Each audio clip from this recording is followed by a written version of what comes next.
Hello, welcome to another video by Rick Miracle. Me. In my series Freemasonry and Satanism, which I started about 2 years ago, making these videos, and we're up to 71. We just did 6 books,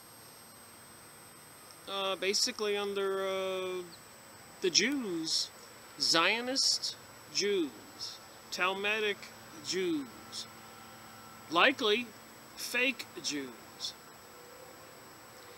And as I was reviewing those 6 books, I noticed on one of them that I had not read half of it. So I thought I would add one more to the series of 66, Part 4. The Life of an American Jew in Israel by Jack Bernstein.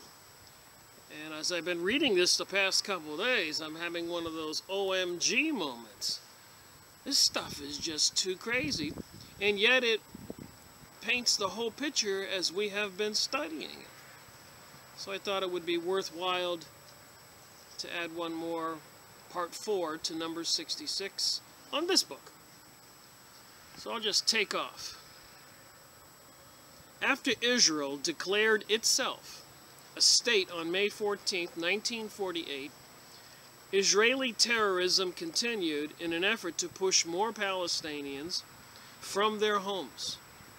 Since then, more than 350 Christian churches and Muslim mosques have been destroyed by these Zionist terrorists. At this point, I wish to give this warning to all God-believing people in the United States. Jack Bernstein.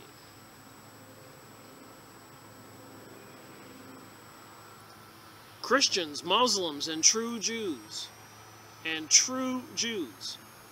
the destruction of religion, faith, by the Zionist Jews is well underway in the U.S., in Israel.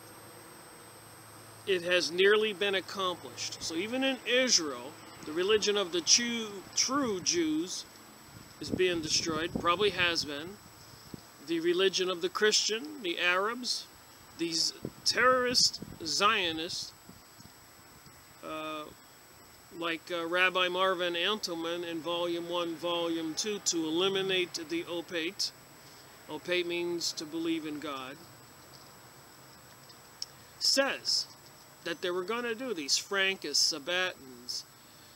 Apparently, Jewish people who have turned to the dark side practiced a cult, which I call witchcraft, for the simple explanation, the Kabbalah. And it involves a lot of decadent, perverted sex, and robbery and theft of money, and drugs and gambling, and murder, and much more. To accomplish their goals, the Zionists will not let anyone stand in their way. During World War II, the Zionist leadership cooperated with the Nazis by delivering the lower-class Jews to the concentration camps. This is what I've been saying all along. The Jews that were likely killed in Germany, Poland, etc., were the good Jews, that the bad Jews, the Zionist Talmudic people bent on world domination, had to get rid of them. So it is not surprising that they sank the ship Patria, carrying 252 Jewish immigrants whom the Zionists had feared might oppose Zionism.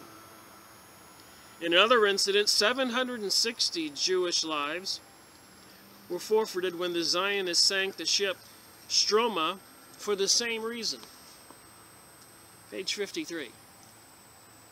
The Israeli-Palestine area, the United Nations sent Count Folke Benedotti of Sweden to mediate. Count Benedotti favored a petitioning of the area with a portion of the land for the Jews and a portion of the land for the Palestinians. But this arrangement, the Zionists who wanted all the land, but this angered the Zionists who wanted all the land.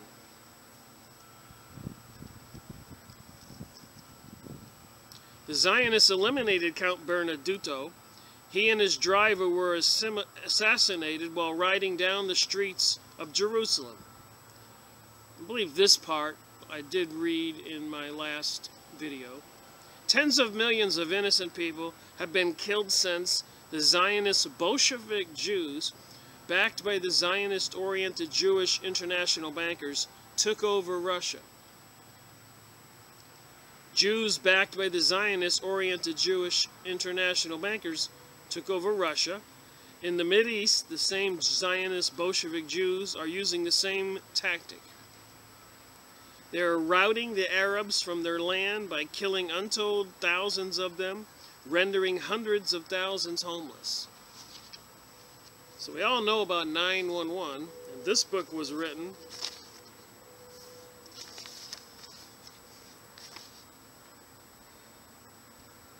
in 1984, and Jack Bernstein is this man. Went to Israel as they were recruiting people from all over the world, the Jews, to come home. We're going to have a national homeland, which is what they convinced the President Wilson and other people way back then in 1948, 58, 68, 78, 88, and since, that they wanted. But it's not what they want. They want a new world order.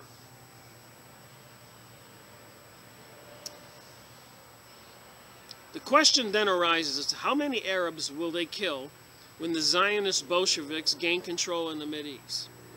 1984. Many years before 2001, 911. When they gain physical control over America, they already have control of nearly every phase of American life. 1984, we know this is so much true now. Agenda 21, Common Core, trying to confiscate the guns, all the terrorism, all the other fears, economic destruction. If the Zionists ever succeed in imposing gun control on the American people, there will be nothing to stop them from a complete takeover of America. And here's where I left off. Disaster ahead. So I started reading where I had left off, and I said, oh my, I missed out on a lot of stuff here. So let's see what it was. Little background there. It isn't expected that the Moscow leg of the triangle will become military involved. So there's three legs to this animal of Zionism, what he says here, back in 1984. Moscow, New York, and Israel. Moscow will merely sit back and let the U.S. weaken itself in helping Israel fight the Arabs.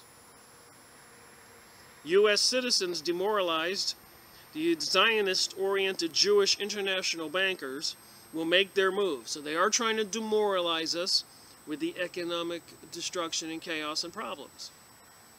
Evidence leads to the conclusion that it is these international banksters who own the Class A stock of the U.S. Federal Reserve. A lot of us already know this stuff. America's central bank. With the position of the power in place, these Zionist banksters can, and most likely will, trigger an economic collapse in America. Been threatening that week after week, month after month for a long time, and I'm confident that they will do it. And they will use that event to disarm American people, and they will use that event to cause what they'll call a revolution, which basically will be nothing other than theft and murder, enslavement of the American people.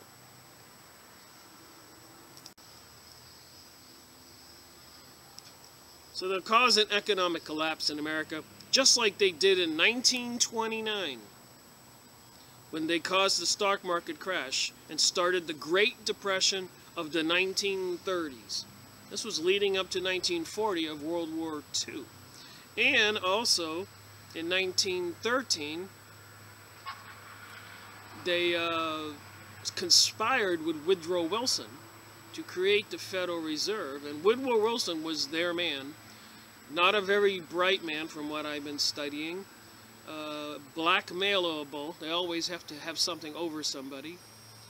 And regretted later on what he did, so he said.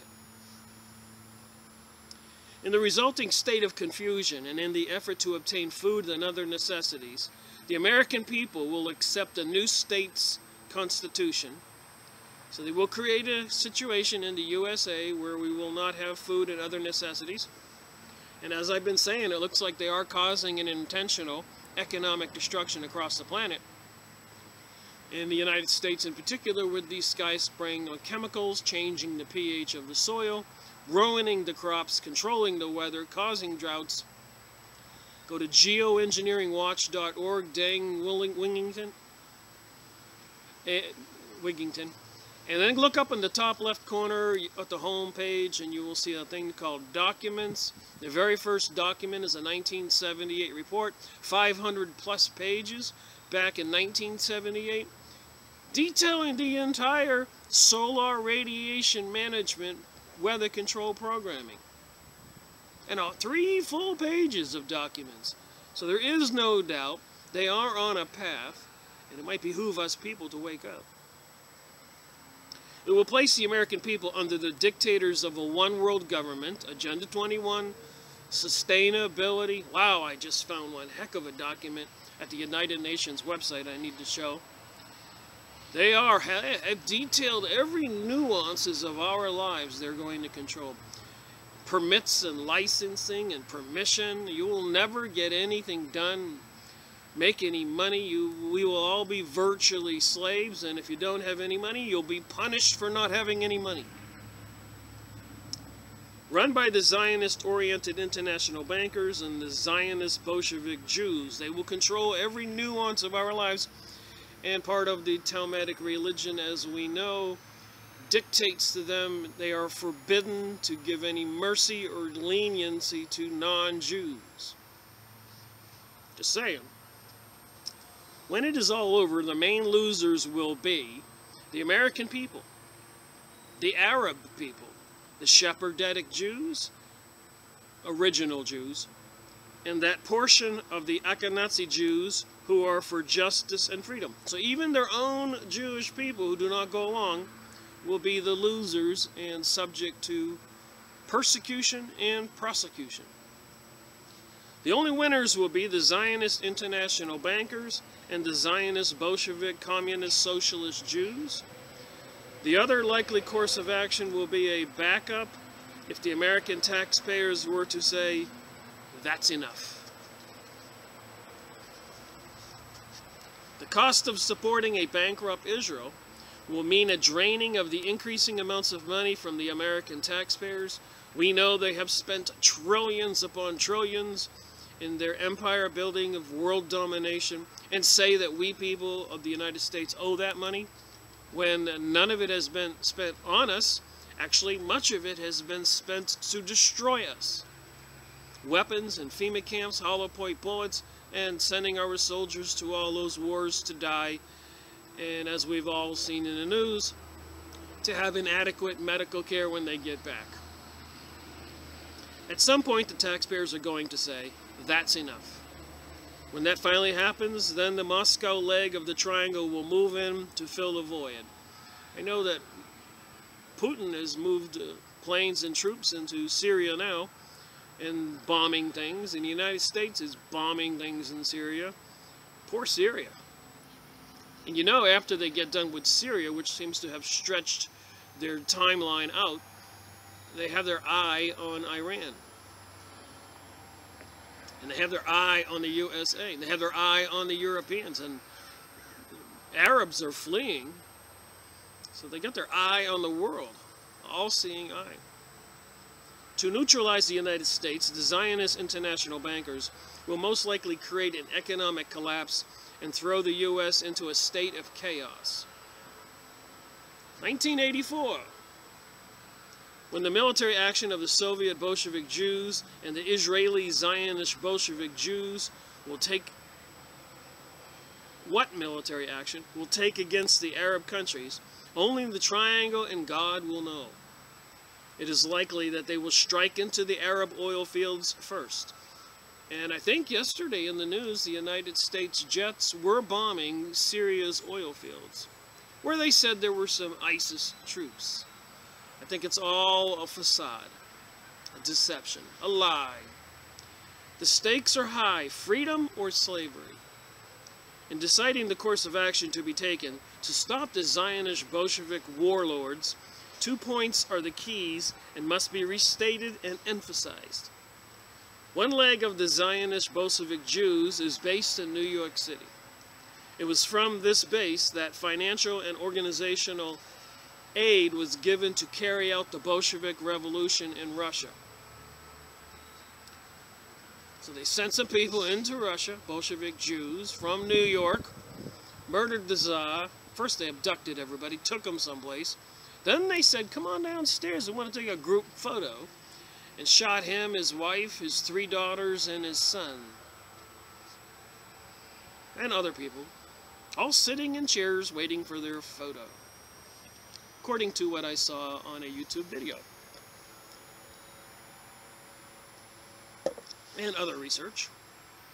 If it were not for the continued support by the New York Zionist Bolshevik Jews and their nationwide network, communists would have collapsed a long time ago. As I keep saying, communist is Zionism. Zionism and communist is the Illuminati. Henry McCall, PhD, Canadian author, who wrote the book, Illuminati, the Cult That Hijacked the World. This is all the secret mystery school of Babylon, and again, to use this simple word, witchcraft. They know things about natural laws that they're using against us. Everything from mind control, poisoning, drugging, assassinations, and so much more. If it were not for the continued support of the New York Zionist and Bolshevik Jews, the communism would have collapsed a long time ago, but the various facets of power held by these Zionists in America have enabled them to trick the American people into supporting Zionism, and it's part of the New Age religion now, the New World Order, and a lot of people out there are embracing this. Perversion. Half of the Supreme Court about is Jewish now. They passed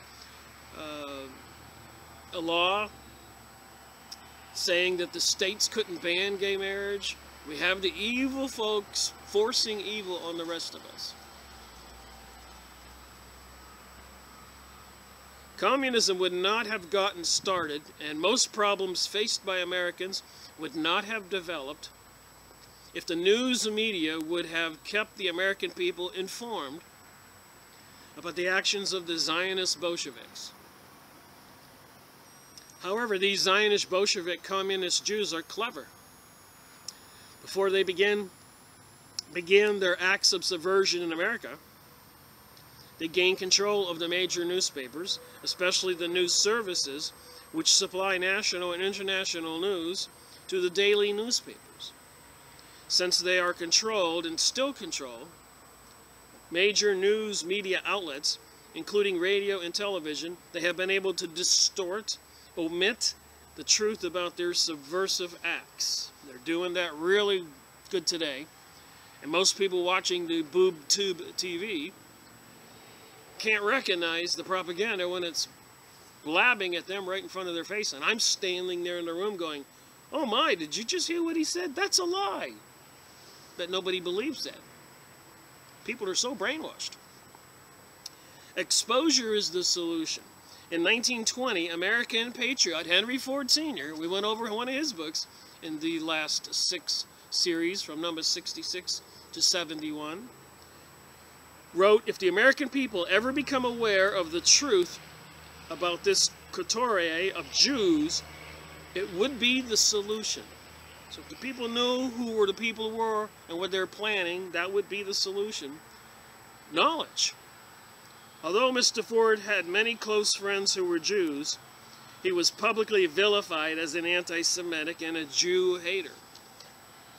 And I will say a lot of what I talk about, like this book, I read from Jewish authors. And remember, the bad Jews are bent on destroying the good Jews also, as they did in Germany, in my opinion, and this author, and many others. Alright, and I'm not reading everything, but highlighted portions, of course. And as you know, that's why I do book reviews, so you can get some sense of truth and what year the book was written and who wrote it, because a lot of people just don't know what to believe. And I don't blame them. It would be in the interest of nearly every person who is aware of the truth to quietly but energetically help to spread the information to others. That's what I try to do. People should have an interest include the average American who wishes to preserve his or her freedom, Arab Americans who wish to remove the thorn of oppression in the Middle East. These are people who should be interested. People from the captive nations of Europe who wish to rid their homelands of the Bolshevik scourge. Ethiopian Americans and other Afro-Americans who have seen their homelands taken over by these Bolshevik communists. They've been murdering people in Africa for quite a while. I think they even introduced AIDS into Africa. Chinese Americans, Vietnamese Americans, Korean Americans, and Oriental Americans who have felt the heavy hand of communist oppression. Since each and every one of these nationalities are fighting the same destructive enemy, our common foe, the Zionist, Bolshevik, Communist, Socialist Jews, it would be more effective if all joined hands in a cooperative effort. But see, they don't want that. They want to use their philosophy of divide and conquer. Hate the Arabs. Hate the invading Mexicans coming across the border to do farm work. Hate the gay people. Hate the women. Women hate the men. Other people hate the white people. This goes on and on. Hate the Russians. Hate the Chinese. Who controls the media? The Zionist Jewish bankster folks. And who are they? Oh, we're going to get into that in this book. Very interesting stuff I learned. And I'm still learning, for me to say that. It might add that the fight against the Zionist Jews should be the pro-American Jews like myself, Jack Bernstein. So I'm siding with the pro-American Jews. Take that, American Defamation League. I'm siding with the Jews, the good Jews. The Holy Land State.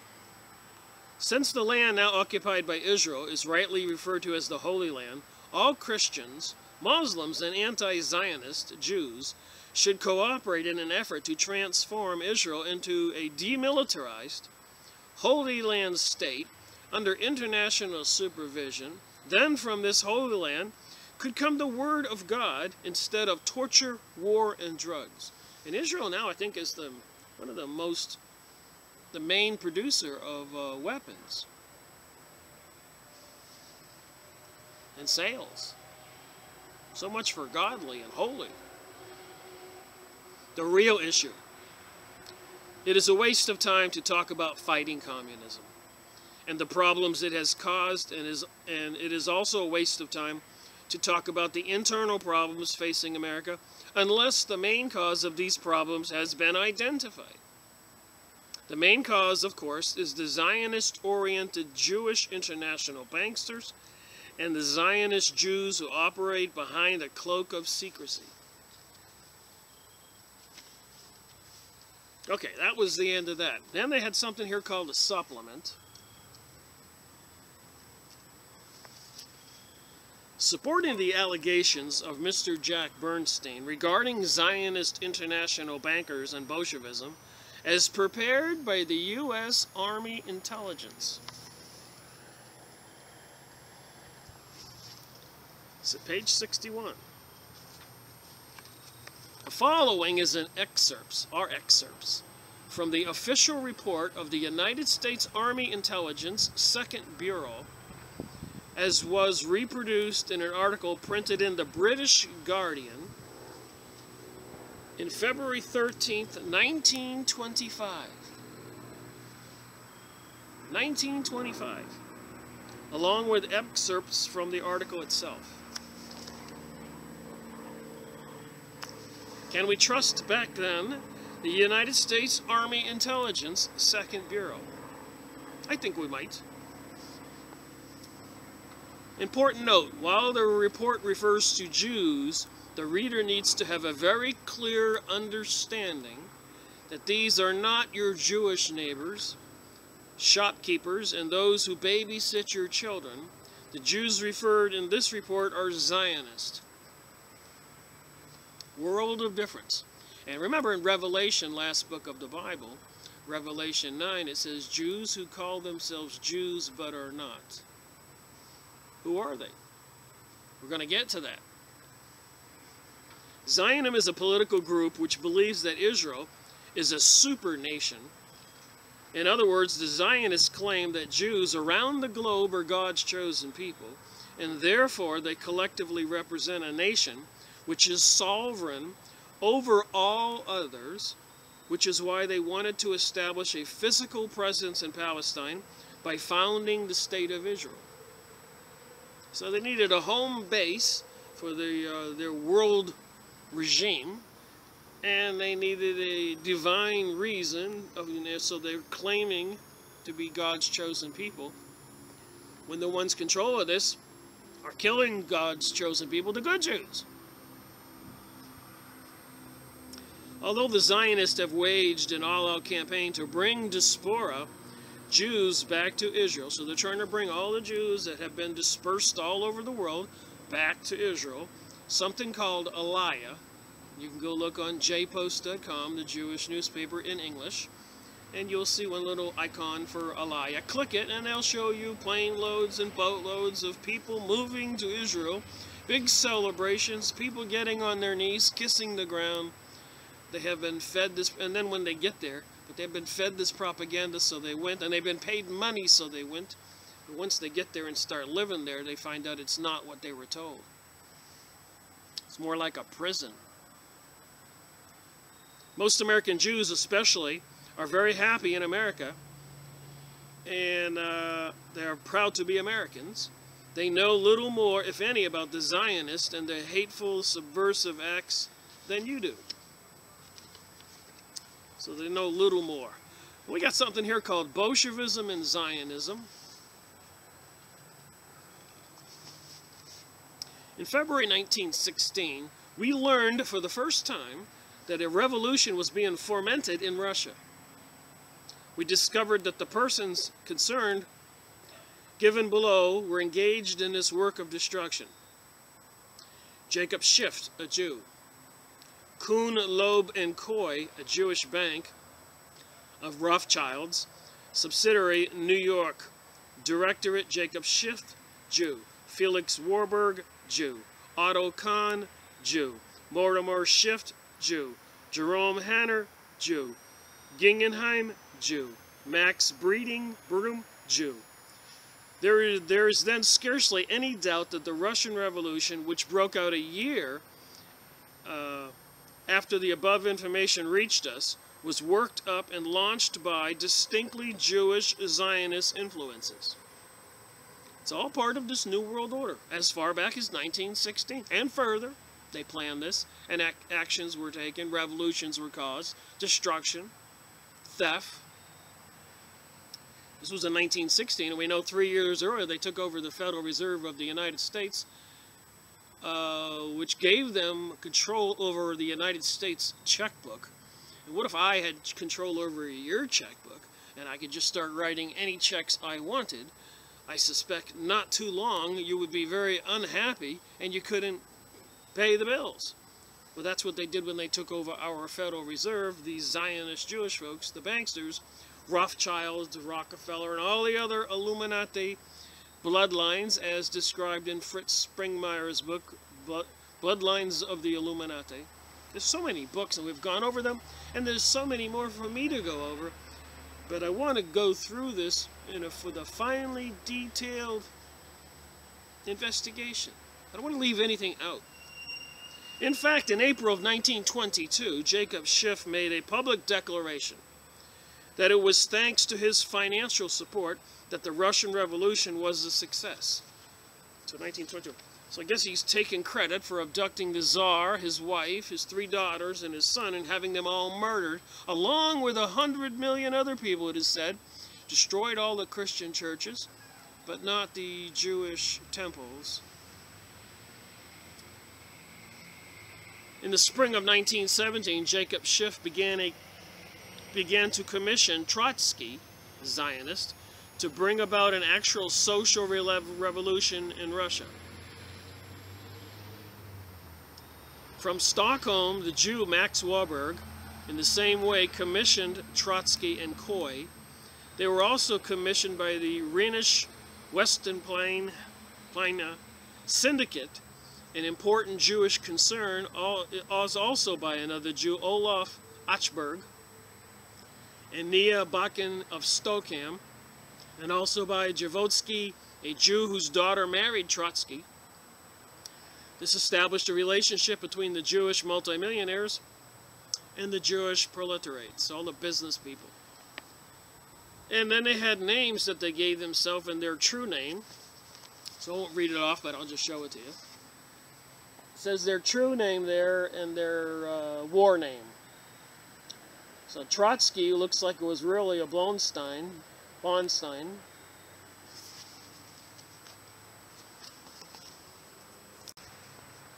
Alright, nearly all of the above mentioned true names are those of German names, and here's another list.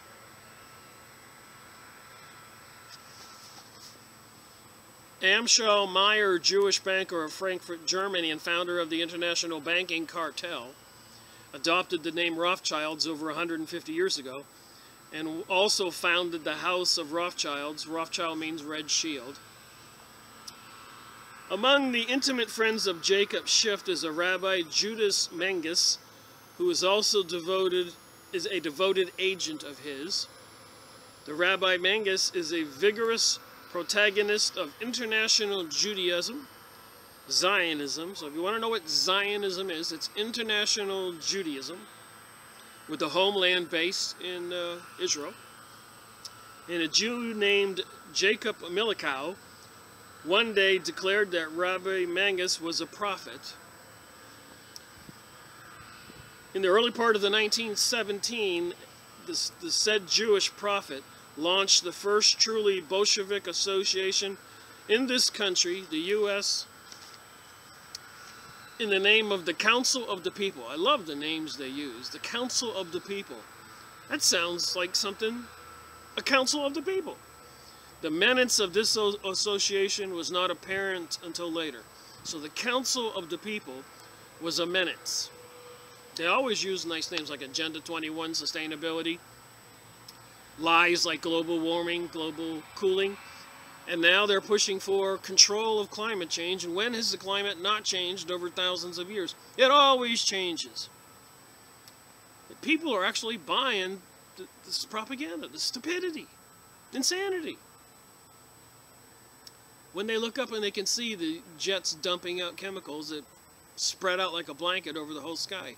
Solar Radiation Management, geoengineeringwatch.org, Dane Wigington, please go look at his site and becoming convinced that they are controlling the weather and putting chemicals and toxins, maybe biologicals, as we've seen from that sticky stuff that's falling from the sky, gets on cars and fences and telephone poles and wires. People take pictures. It's on the internet. You can see it. On October 24th, 1918, Judas Magnus declared publicly that he was a Bolshevik, that he was in complete agreement with their doctrines and ideas. This declaration was made by Magnus at a meeting of the Jewish Committee of America at New York. The Jewish Committee of America. Council of Administration of the Jewish Canal. They've got all these organizations everywhere. They bribe our politicians, blackmail our politicians, murder people that can't get to do what they want, murder people who tell the truth, whistleblowers. A lot of scientists have been murdered lately, doctors, banksters. A lot of Obama's let go a lot of important military leaders. Why? What are they planning? His final aim is to establish an international supremacy of the Jewish Labor Party. Here again, the bond between Jewish multimillionaires and the Jewish proletarians becomes clear. A few weeks later, the social revolution broke out in Germany. Automatically, a Jewish Rosa Luxemburg took over its political direction, and one of the principal leaders of the international Bolshevik movement is a Jew, M. Hassi.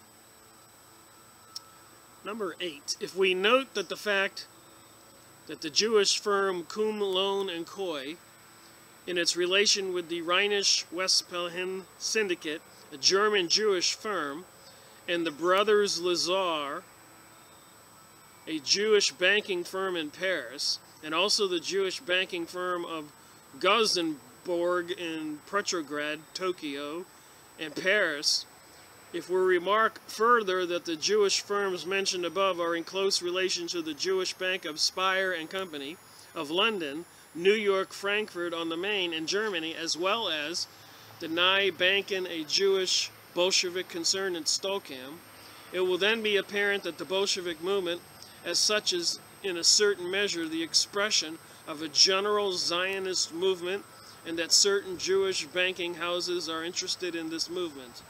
So these Bolshevik banking houses, Illuminati folks, into the occult and witchcraft, are worldwide. Tell me to sum that up. That was the end of the quotations from the U.S. Army Intelligence Report, what I just said. The following now is excerpts from an accompanying article in the British Guardian, February 13th, 1925. The Allies have gained a marvelous victory over German militarism. Out of the ashes of Germany aristocrats rises a new world aristocracy, that is Jewish imperialism, Zionism, whose final aim is to establish the Jewish domination of the world. They have equally succeeded in setting up a Jewish republic in Germany and in Austria-Hungary. These are the first steps towards the future domination of the world by the Jews, Zionists, and this is not their last effort. As we all know now in 2015, they are moving right along. Christianity remains silent, inactive, passive, and inert. Which of the Christian statesmen will dare to understand the prophetic words of the international Judaism Zionist? Which of them has ever taken into account that the Jews, Zionists, think exactly this which they have said? Since 1925, Christian Zionism has become a reality in support of the political Zionist extremists. Without Christian support, the Zionists would be unable to succeed. I guess money will make traitors of anybody. We got another supplement here. December 4th, 1948, open letter in the New York Times.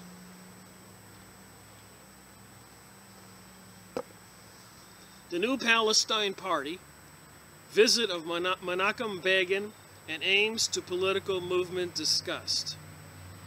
To the editors of the New York Times. Among the most disturbing political phenomenon of our times is the emergence in a newly created state of Israel of the Freedom Party. They always give themselves these nice names. It was formed out of the membership following of the former Igun Zivai Lumai, I'm saying these wrong, a terrorist right-wing chauvinist organization in Palestine. So these right-wing chauvinists gave themselves the name Freedom Party. The current visit of Menachem Begin, leader of this party, to the United States is obviously calculated to give the impression of the American support for his party in the coming Israeli elections and to cement political ties with the conservative Zionist element in the United States. And those, of course, would be high-level people from the Masonic lodges, maybe like the Skull and Bones and Scottish Rite and York Rite, the Grand Orient Lodge, Rosicrucians, the Banksters, Hollywood, elitist, who will sell us all out. The public's avowals of Begin's party are no guide whatever to its actual character. And if these people are the people who wrote this book are smarter than me on these issues, of course. I'm coming into this later, you know, only 10 years worth of research, going on 11 years. Jack went over to Israel, lived there, came back, said it was horrible. He was a Jew. Other people in this book, the Army U.S. Intelligence Service, all the other books I read, from people smarter than me. Today they speak of freedom, democracy, and anti-imperialism, whereas until recently they openly preached the doctrine of a fascist state. It is in its actions that the terrorist party betrays its real character. They can say whatever they want, but all we have to do is watch what they're doing, like I keep saying. 911, we know Arabs with box cutters didn't demolish those buildings. Building 7 wasn't hit by a plane, it free fell. And that one guy over there in Norway, was it, that was shown the free fall, a demolition expert, and he said, yeah, absolutely, and 7 days later he has a horrific death in a car. I've gone over that in previous videos, you can look it up on the internet.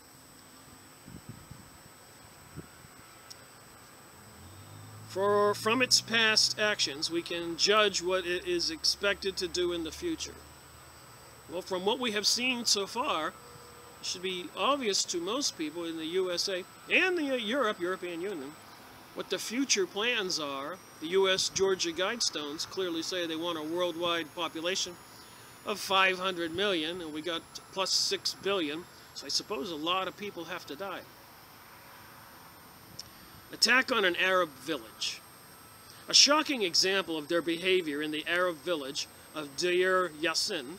This village, off the main roads and surrounded by Jewish lands, has taken no part in the war, has even fought off Arab bands who wanted to use the village as their base. On April 9th, terrorist bands attacked this powerful, peaceful village. Speech impediments again. Which was not a military objective in the fighting, killed most of the inhabitants, 240 men, women, and children, and kept a few of them alive to parade as captives through the streets of Jerusalem. Most of the Jewish community were horrified at the deed, and the Jewish agency sent a telegram of apology to King Abdullah of Transjordan. But the terrorists, far from being ashamed of their act, were proud of this massacre. You know, if they come to the United States and massacre millions of people, they're going to be proud of it. Do people realize that?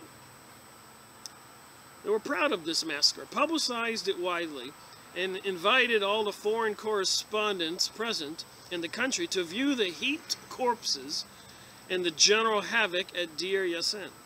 The Deir Yassin incident exemplifies the character and actions of the Freedom Party. So the Freedom Party people are murderers, and they celebrate their murders.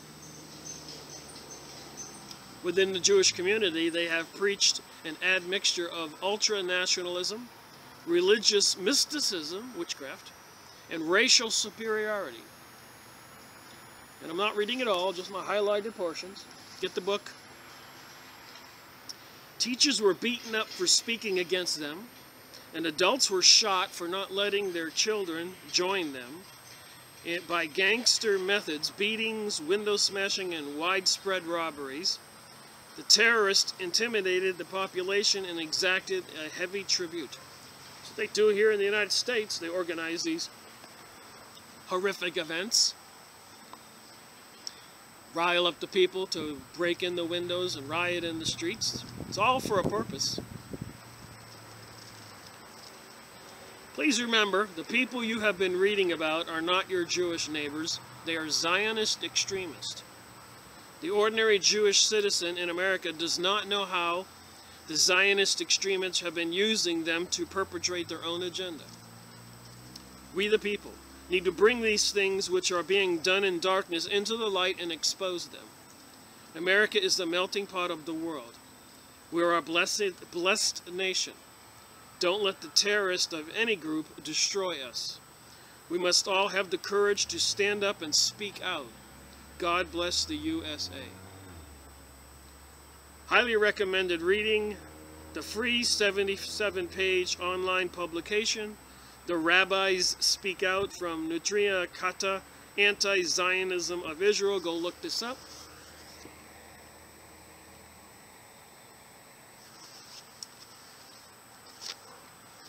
All right, got something interesting, seriously interesting. This is why I wanted to do this last book review on this book.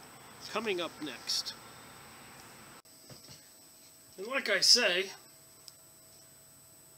there are a lot of people out there a lot smarter than me, especially when it comes to the activities and politics and the Jewish people. And I think one person that stands out, not to be questioned, would be Benjamin Harrison Friedman.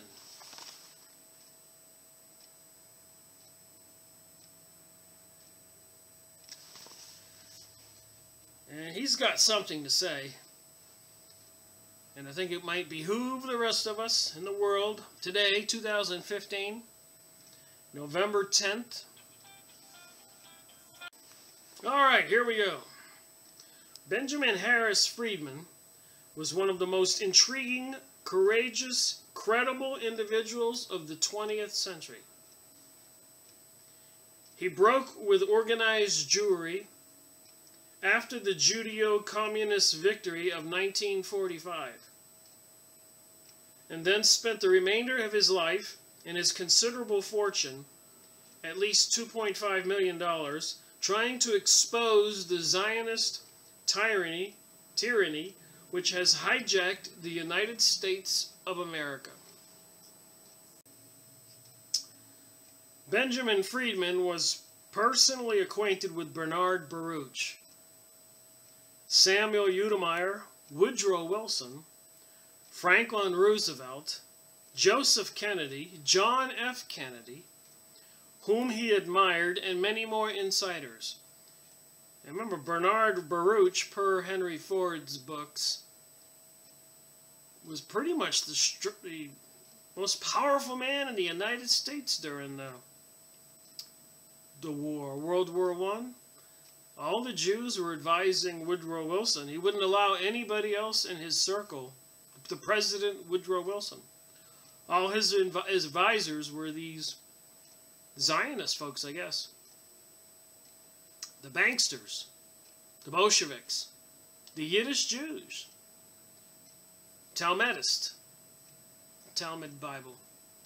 Anyways, he gave a speech. This speech was given in 1974 before a prominent military organization in Washington, D.C.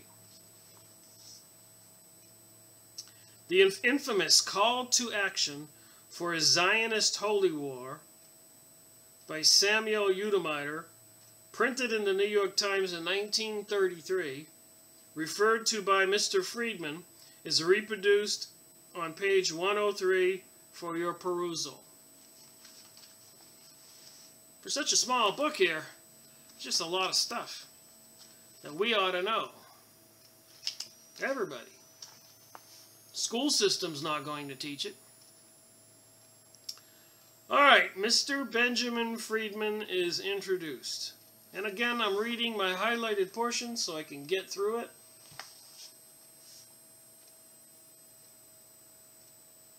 I can give you, and may be very helpful in saving this country from the fate which has befallen Great Britain and maybe the Soviet Union. Now, all I can tell you is that what I am going to tell you may not make you feel any more comfortable, but the less comfortable you are after hearing me, the more chance You will exert whatever influences you can to save this country from a fate it doesn't deserve. It's talking about the United States. Save us from a fate we do not deserve. We've all been deceived. They hoodwinked us into World War I. They hoodwinked us into World War II, and it was the same people with the same couple of goals. Murdering all the Arabs, taking over the Middle East, and pursuing their plan of world domination. And if you don't think so, listen to these words from Benjamin Friedman, not me. If things degenerate at a more rapid pace than they have been degenerating the last 10 or 15 years. So he's saying things have been degenerating, and if they degenerate worse, it's going to get worse. Dr. Samuel Johnson wrote the first English dictionary in 1797. I got to start saying what I'm seeing. So in the first English dictionary in 1797, the word Jew does not appear. There was no such word as Jew. And 1797 is like almost 3 years from 1800. So 18 to 19 to 2000. 200 years ago, and 15, there was no such word as the word Jew. They had to make that up. It's part of the propaganda.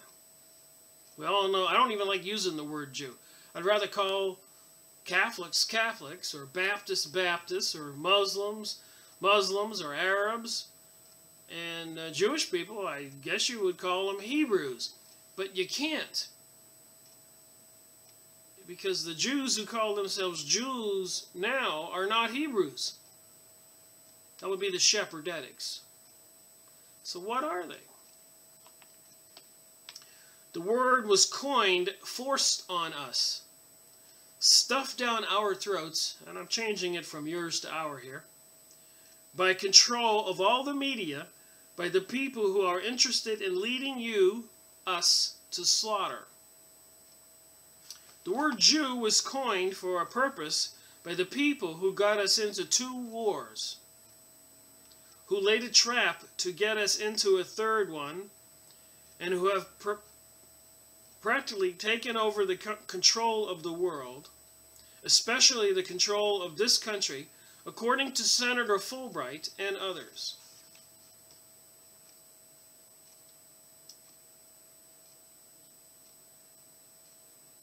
Just trying to see what date. The speech was given in 1974 by Benjamin Friedman.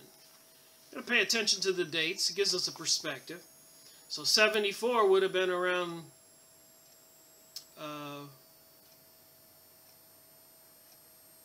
just after the Apollo so-called flights to the moon, and during the hippie age, drugs and festivals. And those books I went over, Report from Iron Mountain, and the books about overpopulation in the world, and all the plannings they had for sustainability. Was it 1978 that Dane Wigington found that document that was written in 1978, congressional document of the United States, on geoengineeringwatch.org. Look at the top, it says documents. But in 78, they had a 500-page plus document about solar radiation management, weather control, weather warfare. So when you get this into Benjamin's speech here, Friedman, you got to kind of pay attention to the time when it was, 1974. I guess the Nixon affair was just getting over. I am certain that, unless something is done to change the thinking of 200 million USA Christians, that this country is headed to a disaster. There are 200 million Christians in this country who have been brainwashed. This is Benjamin Friedman,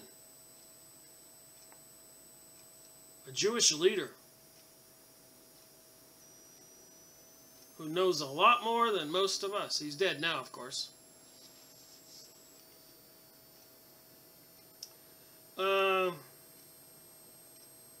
There are 200 million Christians in this country that have been brainwashed from morning to night by radio, press, television, motion pictures, every media. The mass information has been used to deceive us into believing things that they knew were deliberate lies and part of their scheme to brainwash us, and one of them is the word Jew. So 200 years ago, a little more, they didn't have such a word in the encyclopedia. They didn't have a word Jew. Now in the Middle East, you know the situation. The United States has been supplying, since the end of World War II, 1946, $32 billion of the taxpayers' money. I'm sure it's in the trillions since then. And 95% of that $32 billion was used by the Congress of the United States after you had paid that money into the Treasury to make the U.S. the accomplice, the ally of thieves and murderers, to aid and abet them on their stolen loot territory that had been acquired by invading Palestine and driving the indigenous population out of there. We know now, 2015, they're fleeing to the United States, they're fleeing to the European countries, causing all kinds of havoc, and in my opinion, all planned. It says here, recommended reading, The Iron Curtain Over America, 1951 by Colonel John Beatty, U.S. War Department, Military Intelligence Officer. Beatty is B-E-A-T-Y. So I want to look that up on Abe Used Books or something. I will. See if I can find it. If I do find it and I read it, I'll do a video. Now you were taught by the Christians, you were taught by your ministers, by your priest, and Dr. Ellis here, God bless him, knows how I've been fighting, and he did as much as he could over the years to make it possible for me to succeed. You have been told that it is your Christian duty to help repatriate God's chosen people to their promised land. You have been told that by every media of mass information, including the pulpit, including every other means by which you can shape your thinking. So they're using propaganda against us. We all know that, many of us.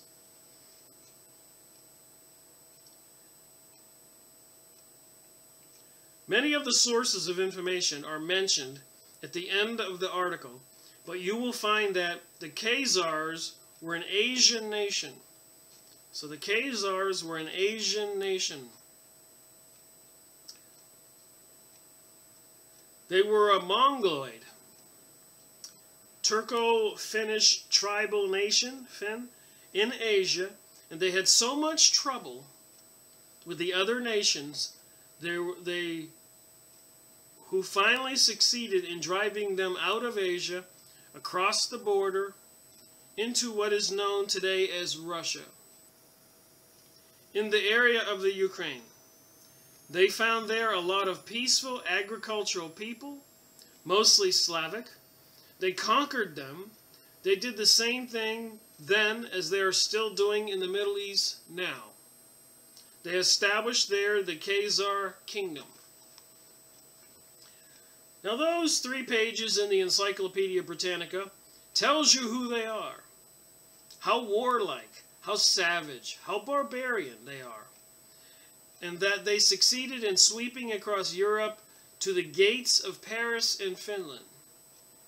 They controlled all Europe, these Mongols, known as Khazars. So Genghis Khan, who came from the north area, this area, and swept all the way down to Rome everywhere, destroying everybody, was a Mongoloid. They were the most brutal people. They enslaved these people, exacted tribute from them, while holding them under their control, particularly all Europe. Until in the 8th century, a man by the name of Rurik Vanargarian, who came across the water from what is known today as Sweden, he saw what they were subject to, this treatment by the Khazar conquerors, and he organized the Principality of Rok, which became the Russian Empire. Now they were phallic worshippers. Remember, this is Benjamin Friedman speaking here, a Jewish, highly intellectual, wealthy man, business owner.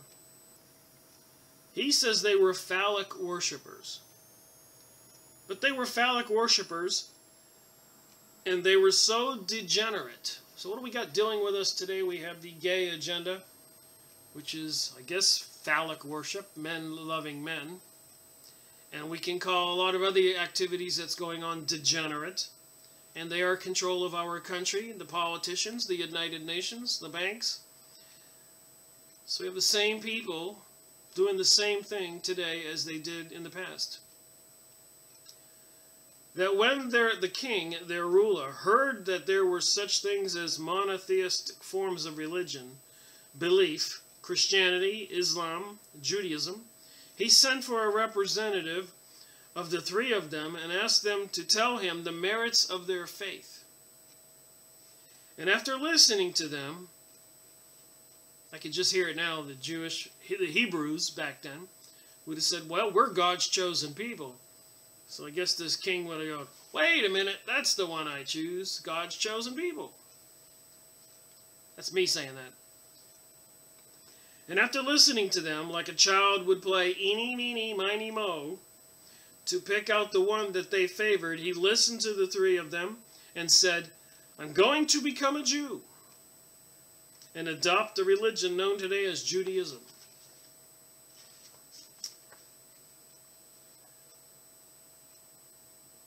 They built thousands of schools and so-called temples and places of worship. That is how the people of Eastern Europe became what we know today as Jews. So these people from the Khazar Empire, the Mongols, Asians, who were known to be barbaric and horrible people, adopted the Jewish religion, and maybe that's who we are dealing with today. I have with me now a circular that I received in the mail last week. The March of Dimes put it out with the assistance of the Rockefeller Foundation, and they recite the whole thing because they have found in recent years that the Khazars are carriers of a disease that no other people in the world have. Here's the circular that they got out. It's called Kaysak disease. Kaysak disease. K-A-Y-S-A-K. We should look that up. I've known about it for years. The New York News newspaper had a full page on it called The Jewish Disease. Now remember, these people aren't really Hebrews, Jews.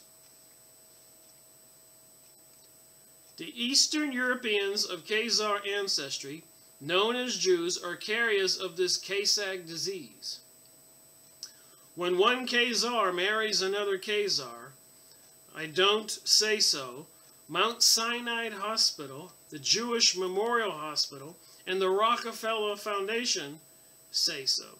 They publish these figures in these statistics. That 1 out of 4 children, when one Khazar marries another Khazar, or of that ancestry, that child can't live beyond 3 years. The death of that child suffers is too miserable to describe to you. Out of the others, 2 of them become carriers, and 1 is clear.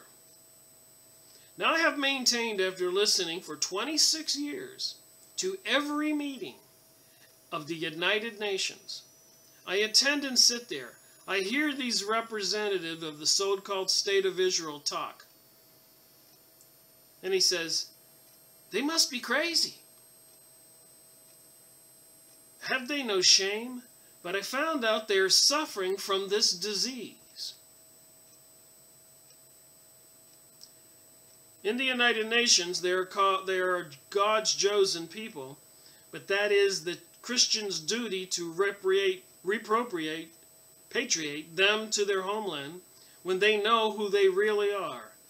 So they're really not Hebrews. They're these people who adopted the religion, and they have some kind of disease that seems to cause some kind of mental condition, and they are descendants of the barbarians, the Mongols, who were seemingly barbaric and insane. Makes one wonder. Now these are the people that again went on the warpath. They are now up to their old tricks, and have been, because after this Russian Empire expanded, they conquered the Khazar kingdom and incorporated the people and the territory into the Russian Empire, and the so-called Jews in Russia, who were then the Orthodox Jews, we'll call them. Russia had become a Catholic country under Vladimir III in 986 AD. They pledged that they would never accept their conquest. So when these Khazars, with this mental disease, descendants of Genghis Khan, I suppose, of the Mongols, said they never would accept being part of Russia, that they would keep on organizing and revolting to try to declare their independence and set up their Khazar kingdom. That was in the 11th century. Just more FYI information here. They have been fighting this Tsarist regime ever since.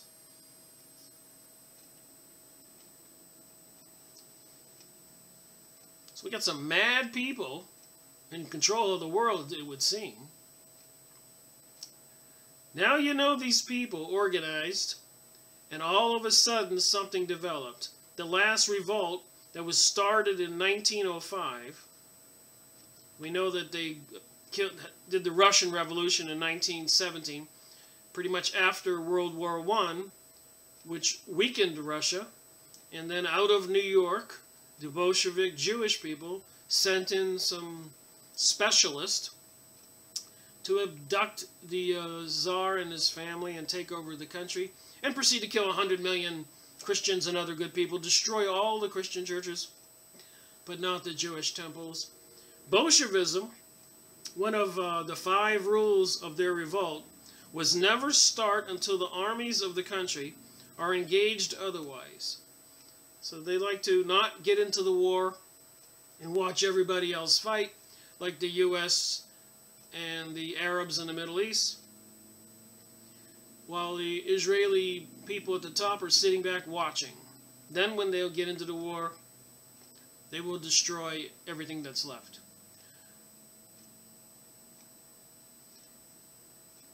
So they got into the war in Russia when Russia was at war with Japan. So we have had a president in Washington, Mr. Taft, and Mr. Jacob Schiff of Coombe, Loeb and Company, the banker in New York, who are the arm of the United States of the Rothschild International, worldwide plutocracy. So anyways, Mr. Jacob Schiff told Mr. President of the United States, Taft, I'm skipping stuff here, as you know, we want you to cancel the most favorite nation treaty with Tsarist Russia. And we want you to recall our ambassador.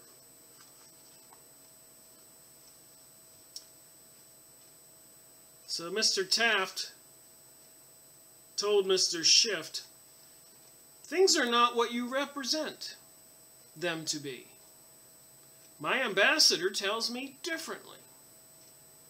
So Mr. Shift told him in so many words, is you is or is you ain't going to do it to recall the ambassador and cancel Russia as the most favored nation?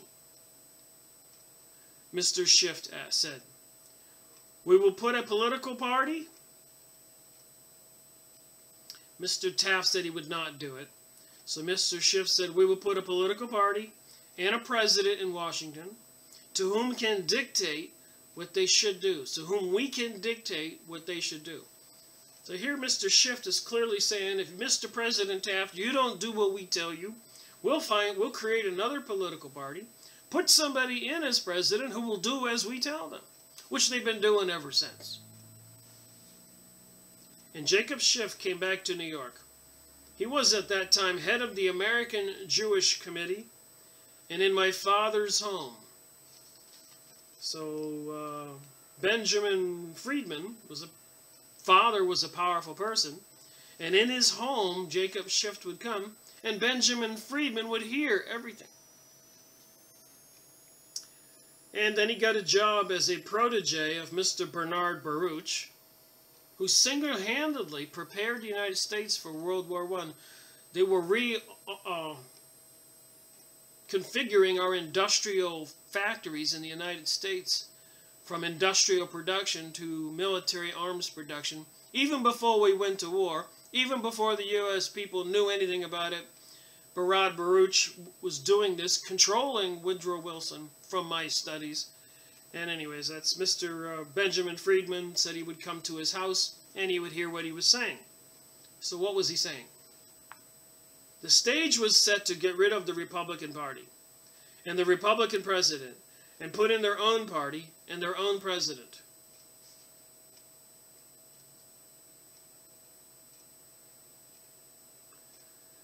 But it was very difficult because after the Cleveland Depression, President Cleveland was a Democrat, we had free trade. We had the worst depression ever seen anywhere. And that swept the Republican Party into power because they advocated protective tariff, to protect the working man against the cheap labor of Europe, and to protect the infant industries in the United States against foreign competition. And now they've moved everything out of here, overseas, weakening the United States. Mr. Schiff went down there and had this conversation and came back to New York, and the stage was set. And I, as a young man, Mr. Benjamin Friedman, got into the act. How can we get rid of the Republican Party? How can we get rid of Taft? And Mr. Baruch was picked out as the leg man, and he was a smart man. Again, Mr. Benjamin Friedman, I saw everything that went on because I handled all the books that the cash contributions in them, that had the cash contributions in them. They looked around for a man to put up as president. To make a long story short, because the details aren't very interesting, they got Woodrow Wilson, a rascal who wasn't worth the powder to blow him to hell. That's what it says here. They got Woodrow Wilson, the man who had more ego than any man I'd ever read about. They got him to head the Democratic Party. They trotted Theodore Roosevelt out of the political mothballs. They told him, you are the indispensable man. You are the only man who can save the United States. And with his ego, they formed the Bull Moose Party. And Mr. Jacob H. Schiff and the Jews throughout the world, they got plenty of money from England, and they formed the Bull Moose Party. And in that way, they split the Republican vote between Roosevelt and Taft. And Mr. Wilson walked in with a minority of the political vote. So they had they've done this before. They had two Republican-type candidates to split the Republican vote. So Mr. Wilson walked in with the minority of all three of the votes. The lowest man got to be president because they split the Republican vote between Theodore Roosevelt and Taft by creating a third party. Clever? They've done this before, those of us who pay attention to elections. They're doing it now, I think, with Donald Trump and Jeb Bush. They want to make Jeb Bush look good. So they're bringing in Donald Trump and probably try to make him to look bad. And Mr. Jeb Bush would just stand there all the time saying nothing. And by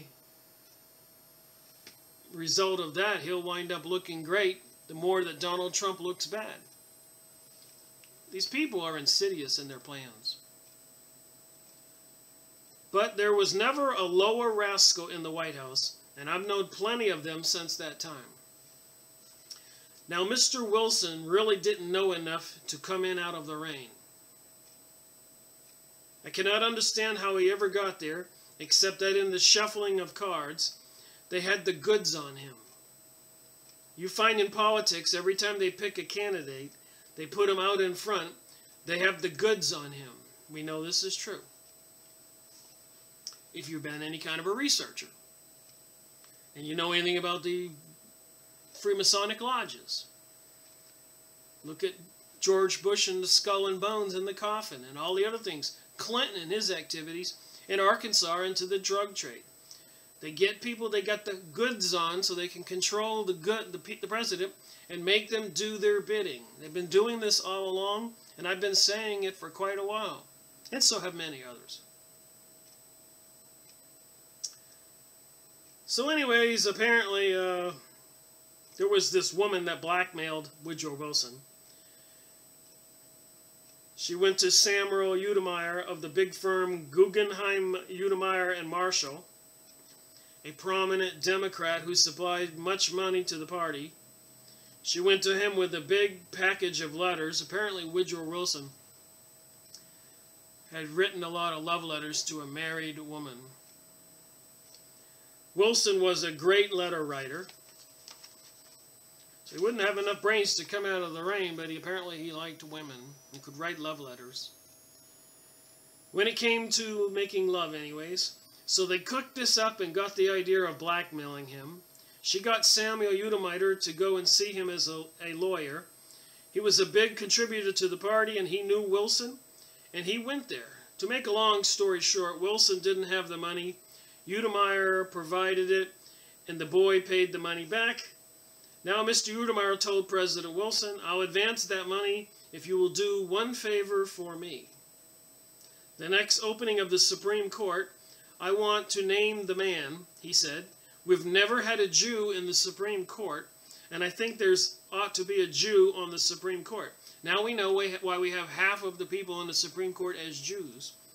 So Wilson said, it's a deal, and they paid the $40,000. When a vacancy appeared on the Supreme Court, Mr. Udemeyer recommended Mr. Brandeis. Mr. Brandeis was the #1 Zionist in the United States. Wow, and now sitting on our Supreme Court. Let's hope he doesn't have that disease that would make him mentally insane and make insane decisions. The head of them all, and he became friendly with Wilson. And when the war with Germany broke out, the war between England, France, Russia, and Germany and Australia, the United States had nothing to do with it. They all thought England, France, and Russia would crush Germany in 60 days. Big headlines all over the papers. I was very active then in politics. Boys home by Christmas. Boys out of the trenches by Christmas. But when Christmas came, the war was getting hot.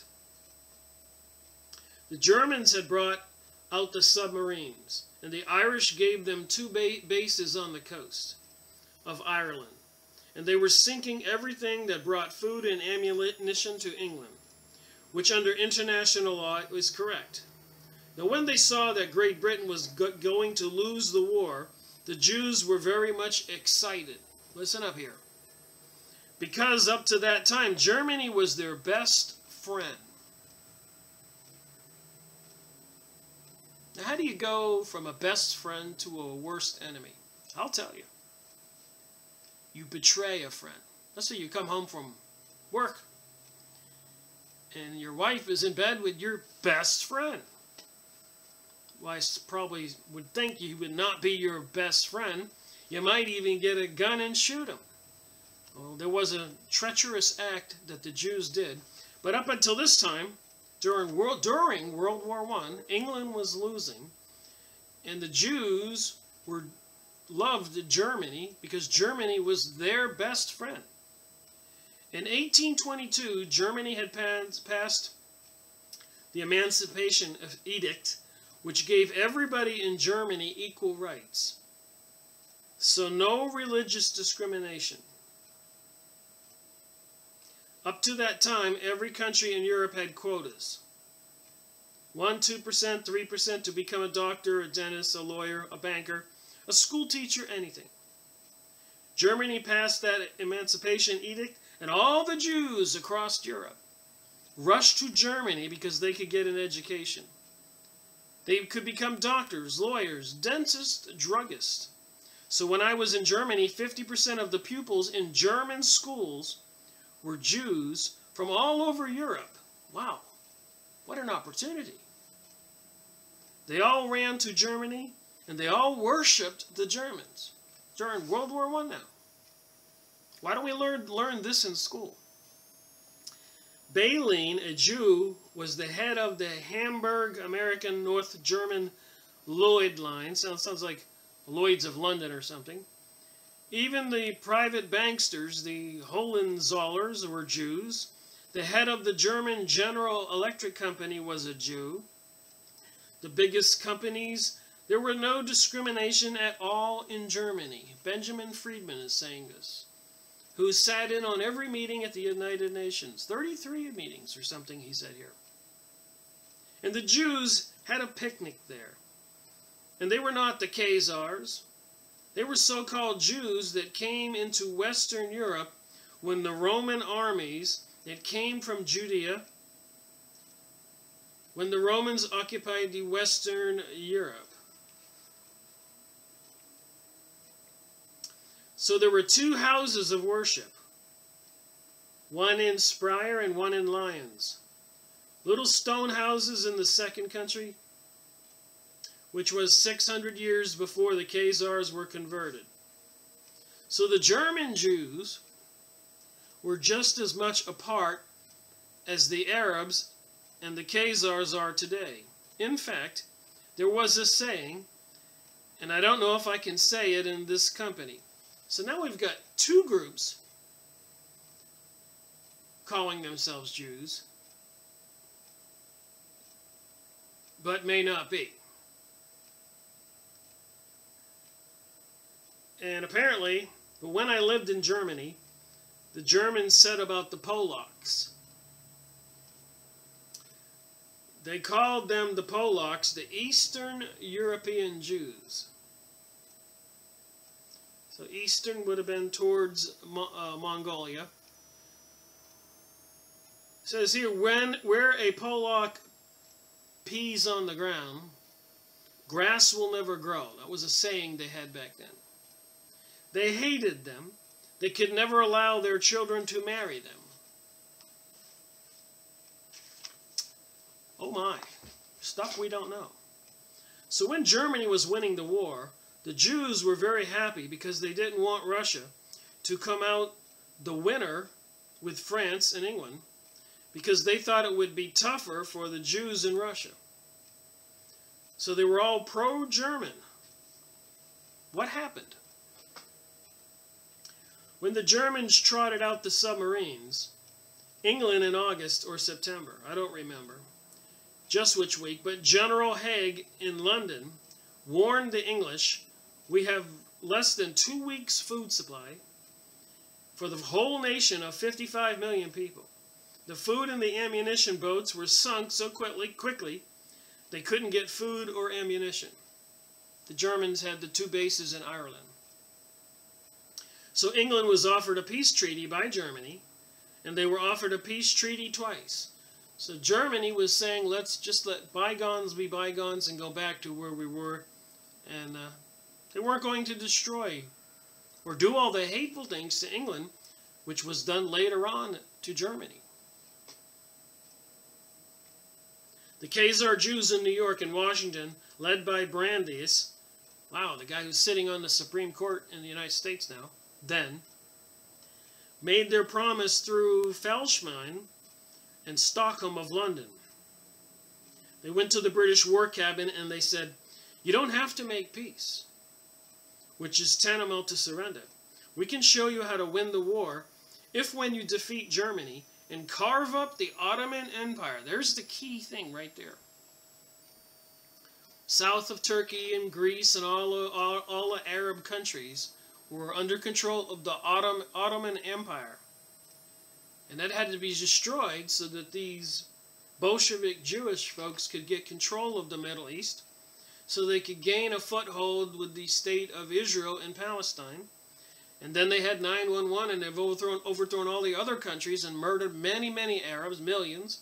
And the rest of them are fleeing as they drive through the streets with trucks with bullhorns, saying, flee, run for your lives, or you're going to be killed. That's what I read they were doing in Palestine. So they said, we'll help you win the war and defeat Germany and carve up the Ottoman Empire or Turkey. You will give us Palestine. And that made that deal. It was all written down. I don't say so. Other people don't say so. The Zionists, in the books they have written, tell the whole story. How they got the promise of Palestine by promising you to use their influence to get the U.S. into the war. And that's how they are going to turn against the United States. The same way they turned against Germany. After everything Germany did for them since 1822. They made a deal to bring the U.S. into the war, which meant certain defeat for Germany. Well, it's November 11th, 2015, about 2:30, Wednesday. And time to continue. The Life of an American Jew in Israel, Jack Bernstein. Fascinating material, I think. Leave a comment, tell me what you think. And of course, I do like it when I get a thumbs up. Shows people think that it's worthwhile doing. So we left off on page 97. So I'll just start reading because as far as this video goes, it was just seconds ago. So when the offer was made, the Zionists in London went to the British War Cabinet. Remember, Britain was losing the war with Germany. According to their own books, their own record in the British Museum, I circulated thousands of copies of the 12-page memorandum by the man who negotiated it. When they were bombing London in 1945, he thought he would die. And he typed this out, this true story, and gave it to the British Museum for prosperity. That's available. Anyone can have a copy of it. I sent out thousands, maybe tens of thousands of them. And of course, this would be Benjamin Friedman, who was the honored guest doing this speech. Now, the United States got into the World War I, and how did they get in? So somebody in World War II, when they were bombing London, thought he was going to die. So he typed up what happened back there during World War I. So how did you get the United States into World War I? They didn't know how to get us in because the Germans leaned backwards. Germany did not want to fight the USA in World War I. They said, we are going to do nothing on land, on the sea, or in the air to provoke or justify a declaration of war by the United States because we'll be licked. Now, when we've won the war, which they had, they were winning the war in World War I, The Russian armies were in retreat. The French, the army had revolted and wouldn't fight. There was no more fight left in the Allies. So what happened? According to Benjamin Friedman, a Jewish man of high position and wealth, and as we had read earlier, sat in on every United Nations meeting, connected to some people in high powerful places, so he had no reason to say these things unless they were true, and like John Kennedy, he felt he needed to do the right thing. Some of us out there in the United States and the world feel we have to do the right thing, risking life, limb, and our very ability to pay our bills and freedom. So they went to Great Britain and they made this offer. Great Britain accepted it. Then the question came, how to get the U.S. into the war. They couldn't get us in if the Germans didn't give us provocation or justification. Right? That's my saying that. So what did they do?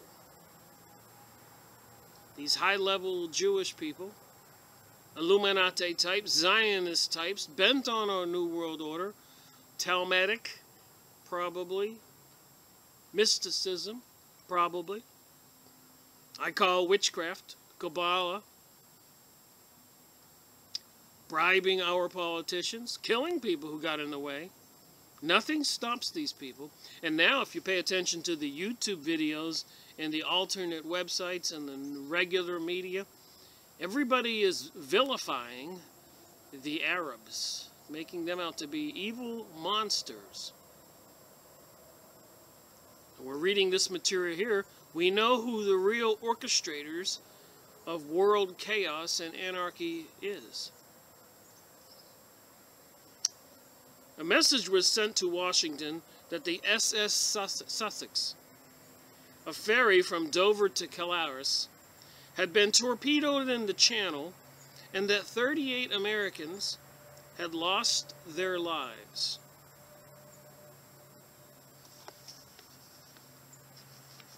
President Woodrow Wilson was the president. Barack Obama, whatever his name is,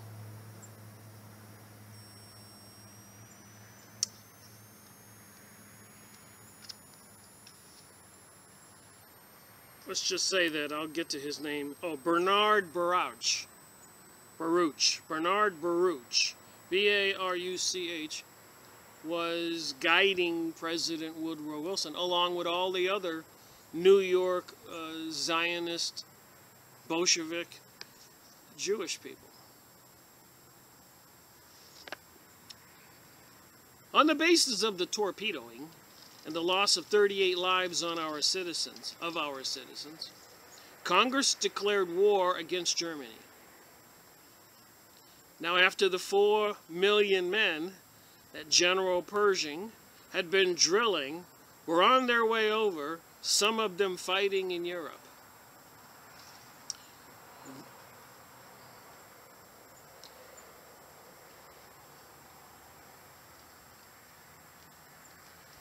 They came out with the secret that the Sussex was not sunk and that no American lives were lost.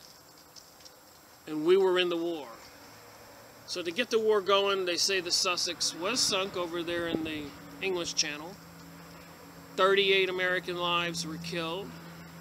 And then after we trained a bunch of our troops and they were on their way by ships and boats and planes and over there fighting, it came out in the news that the Sussex wasn't sunk after all.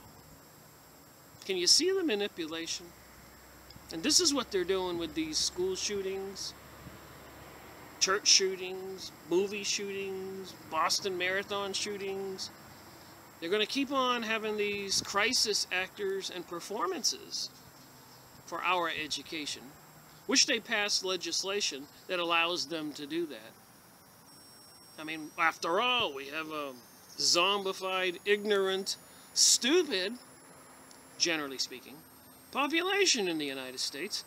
So the government officials must be rationalizing that the only way to get these people to see the right thing to do, the government's point of view, is crisis acting and dramatic events planned and then, of course, televised for newspapers and make everybody believe that. And most people don't go research it or can't see beyond their faces, watching the TV, the boob tube, and other activities, drugs and alcohol and parties. And 85%, they say, in America are under some kind of mesmeration, hypnotism, mind control.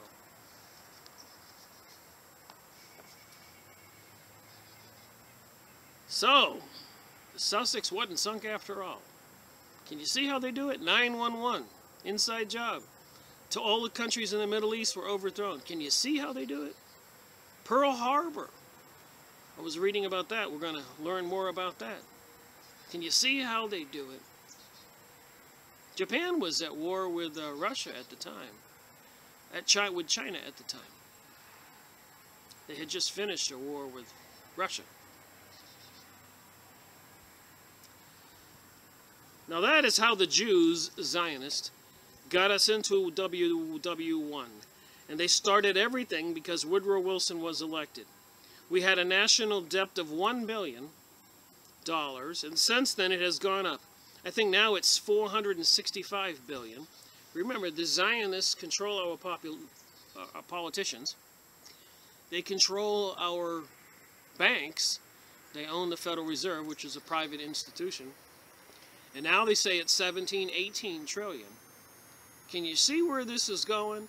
For them to do their New World Order domination, it's just going up and up and up, and of course at some point it has to crash. Some big climax event, martial law, unsustainable conditions, whatever. Chaos and anarchy, death and mayhem in the United States. That's what I think they have planned. And to be fair and balanced, I think that's what they have planned all over the EU. And probably all over the world. So anyways, I knew Judge Samuel Rosen, who was Mr. Roosevelt's mentor.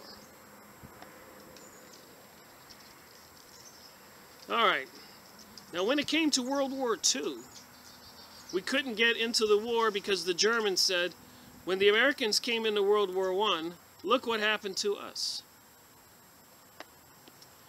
So the Germans didn't want us in World War II either. But I'm sure they found a way to trick us into it. These Zionist Jewish folks and all their cohorts, let's be fair and balanced.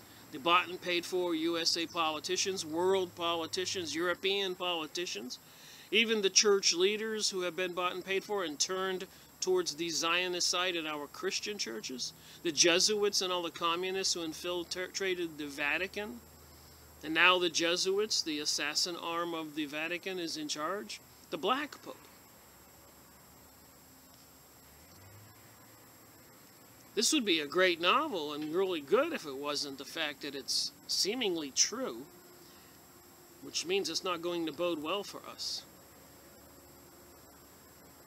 There's sky spraying here in the mountains of North Carolina, which I shall show you. Just noticed that they got the little short squirts and the big long squirts that are spreading out in the skies here in North Carolina. Dumping chemicals in our skies. Can't be good for us. Here's a plane flying. That's not spraying anything.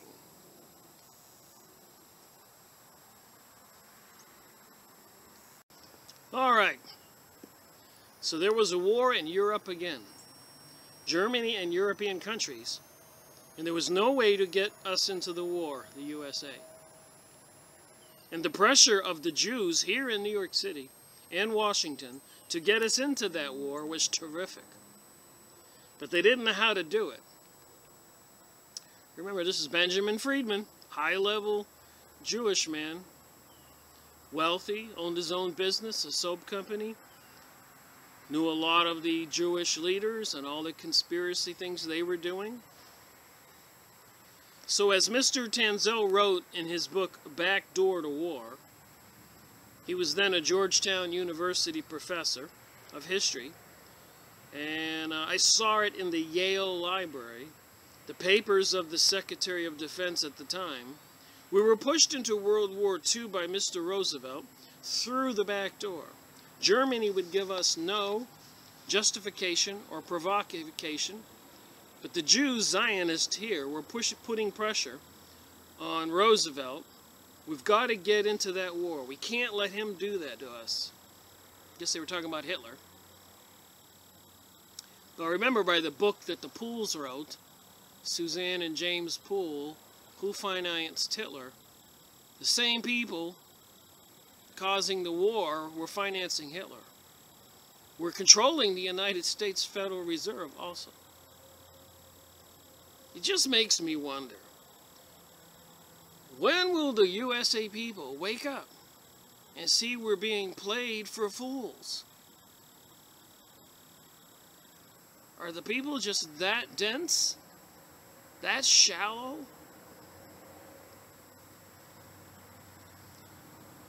We had to make up our minds what to do. So the United States sent to Japan and said, we can't sell you any more scrap steel or oil. Now, Japan was fighting a war with China. And without scrap steel or oil, which they got altogether from the USA, they would have to withdraw from the war. So they sent 9 different ambassadors here, trying to change Mr. Roosevelt's mind. He said, no, we can't sell you any more at all. So at that time, Germany and Japan had a treaty. Any country that declared war on either one was instantly at war with both. So Mr. Roosevelt figured, we'll provoke a war with Japan. That's why he threatened them to cut off steel and oil. So they sent 9 ambassadors here. And finally, they couldn't take it any longer. So you know what happened at Pearl Harbor. Now Mr. Roosevelt figured, it's in Mr. Stimson's diary, in his own handwriting, which is in the room at Yale Library, containing all Mr. Henry L. Stimson's papers. He was the Secretary of Defense. He wrote in his diary important things that went on in his own handwriting, and until November 25th, 2 weeks before Pearl Harbor, he wrote, 2 weeks before Pearl Harbor, the President sent for us to come to the White House. He said that it was to discuss Japan, but he told us that we had to be at war with Japan, but he didn't want it to look as if we fired the first shot. So 2 weeks before Pearl Harbor, Roosevelt was already planning to go to war with Japan. But the only way we could be at war with Germany was to be at war with Japan. Then automatically, under their treaty, we were at war with Germany. That's how we got into WW2. We are now on our way to World War III. When did Benjamin Friedman make this speech? A man who ought to know.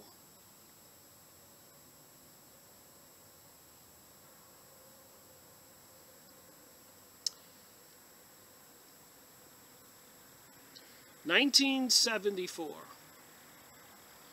before a prominent military organization in Washington, D.C., this speech.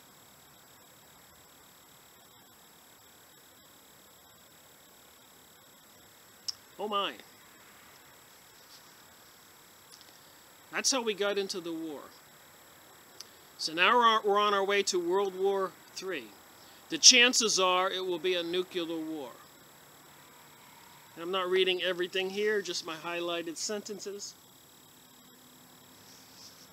This is important material, and if true, damning.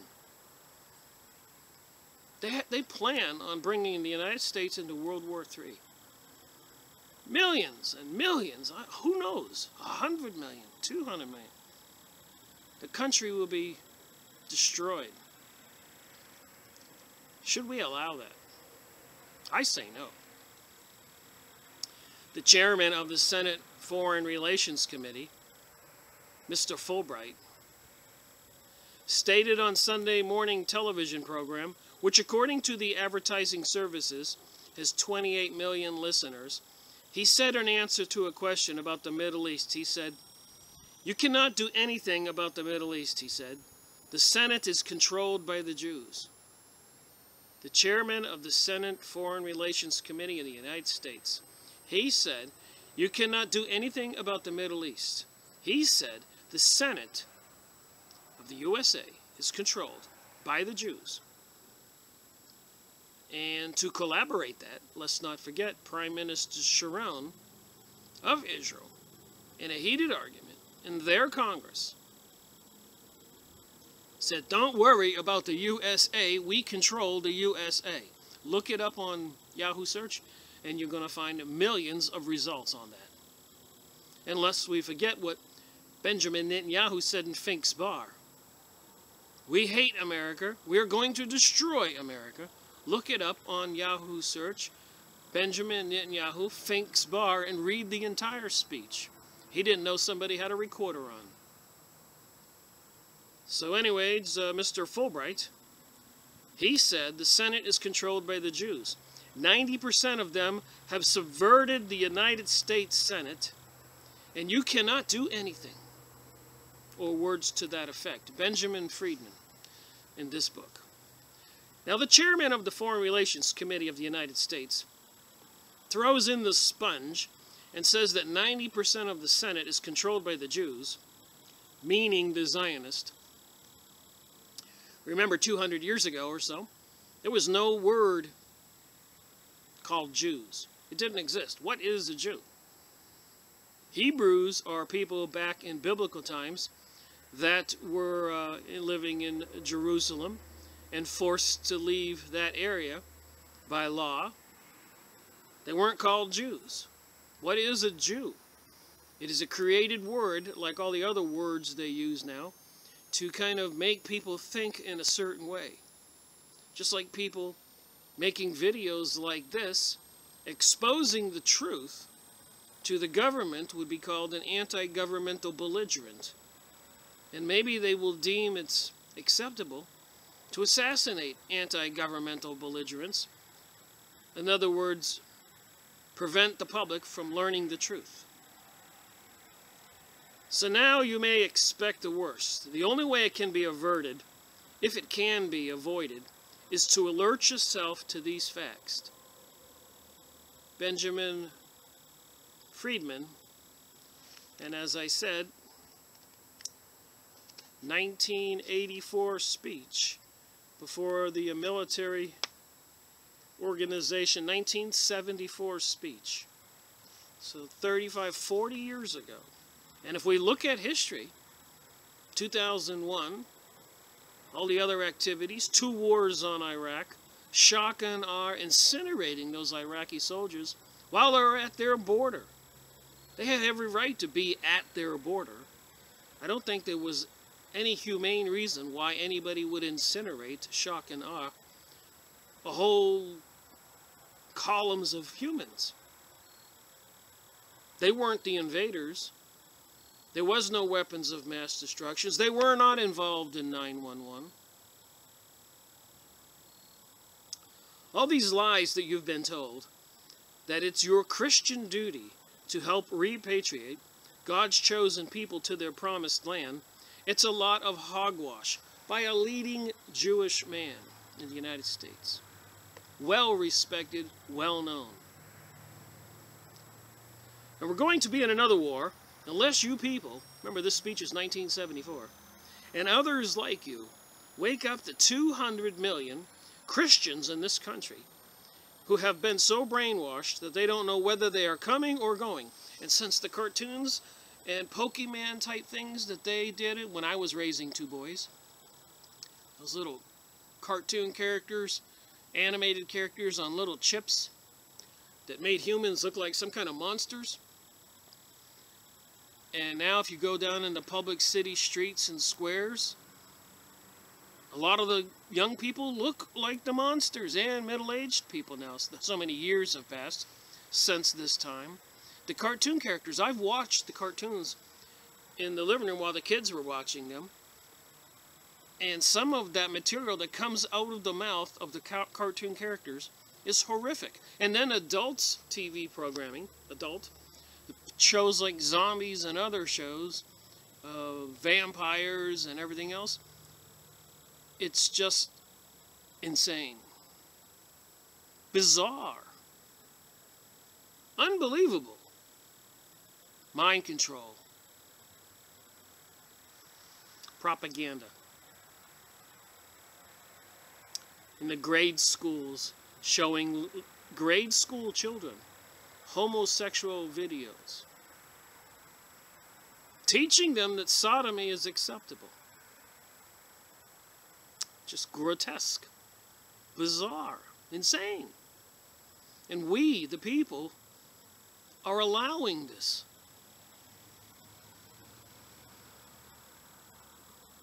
And we're going to be in another war unless you people and others like you wake up to 200 million Christians. And now a lot of those 200 million people in the United States who were Christians have abandoned their faith because of the mind control and the programming.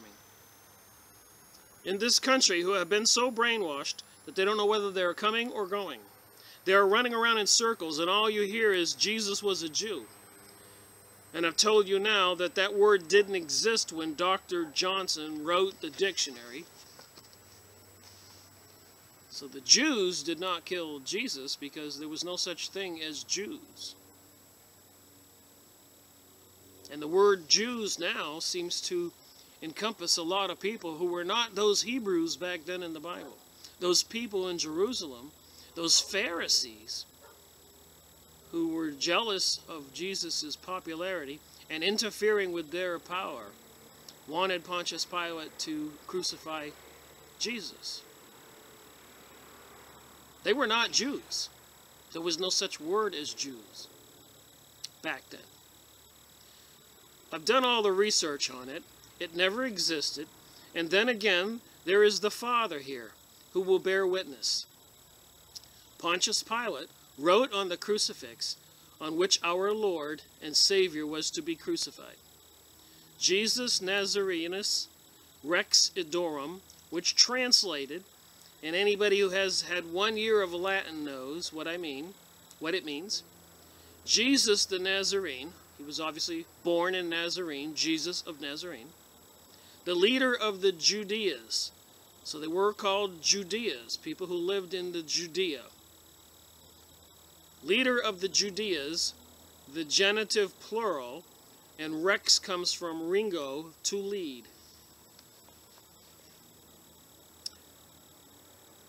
Now they were trying to frame our Lord and Savior, claiming that he was influencing the people to not pay taxes, so that gold couldn't be shipped to Caesar. And that constituted rebellion. That's why the trial was held, and that's why Pontius Pilate put that up on the crucifix. Leader of the Judeas who were revolting against Rome.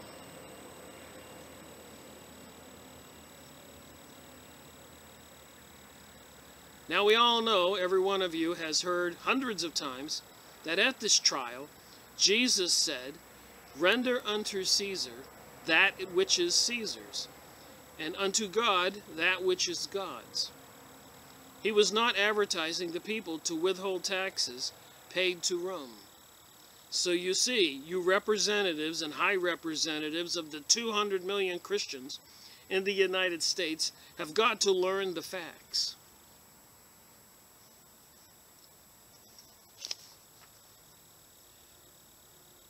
As I was talking here to one of your erudite members, it's all right to be interested in baseball, basketball, football, golf, and crossword puzzles.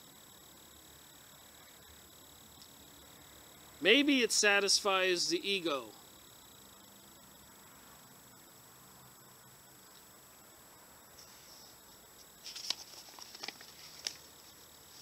The last part of this speech.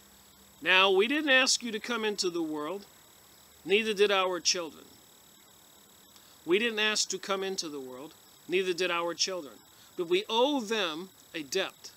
A debt. We owe a debt to these men who sacrificed their lives to save this country. So now, let's see what we can do.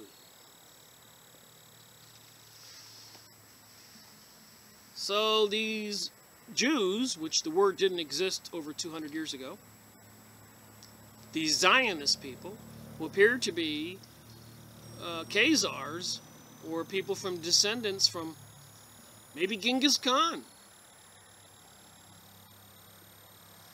He was another Hitler-type character, coming down from Mongolia, Russia area, Poland, all that northern Nordic area, rampaging all through down into Rome and England, mass murdering groups of people. They came in hordes.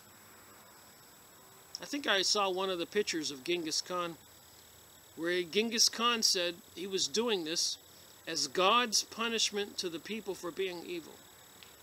Genghis Khan.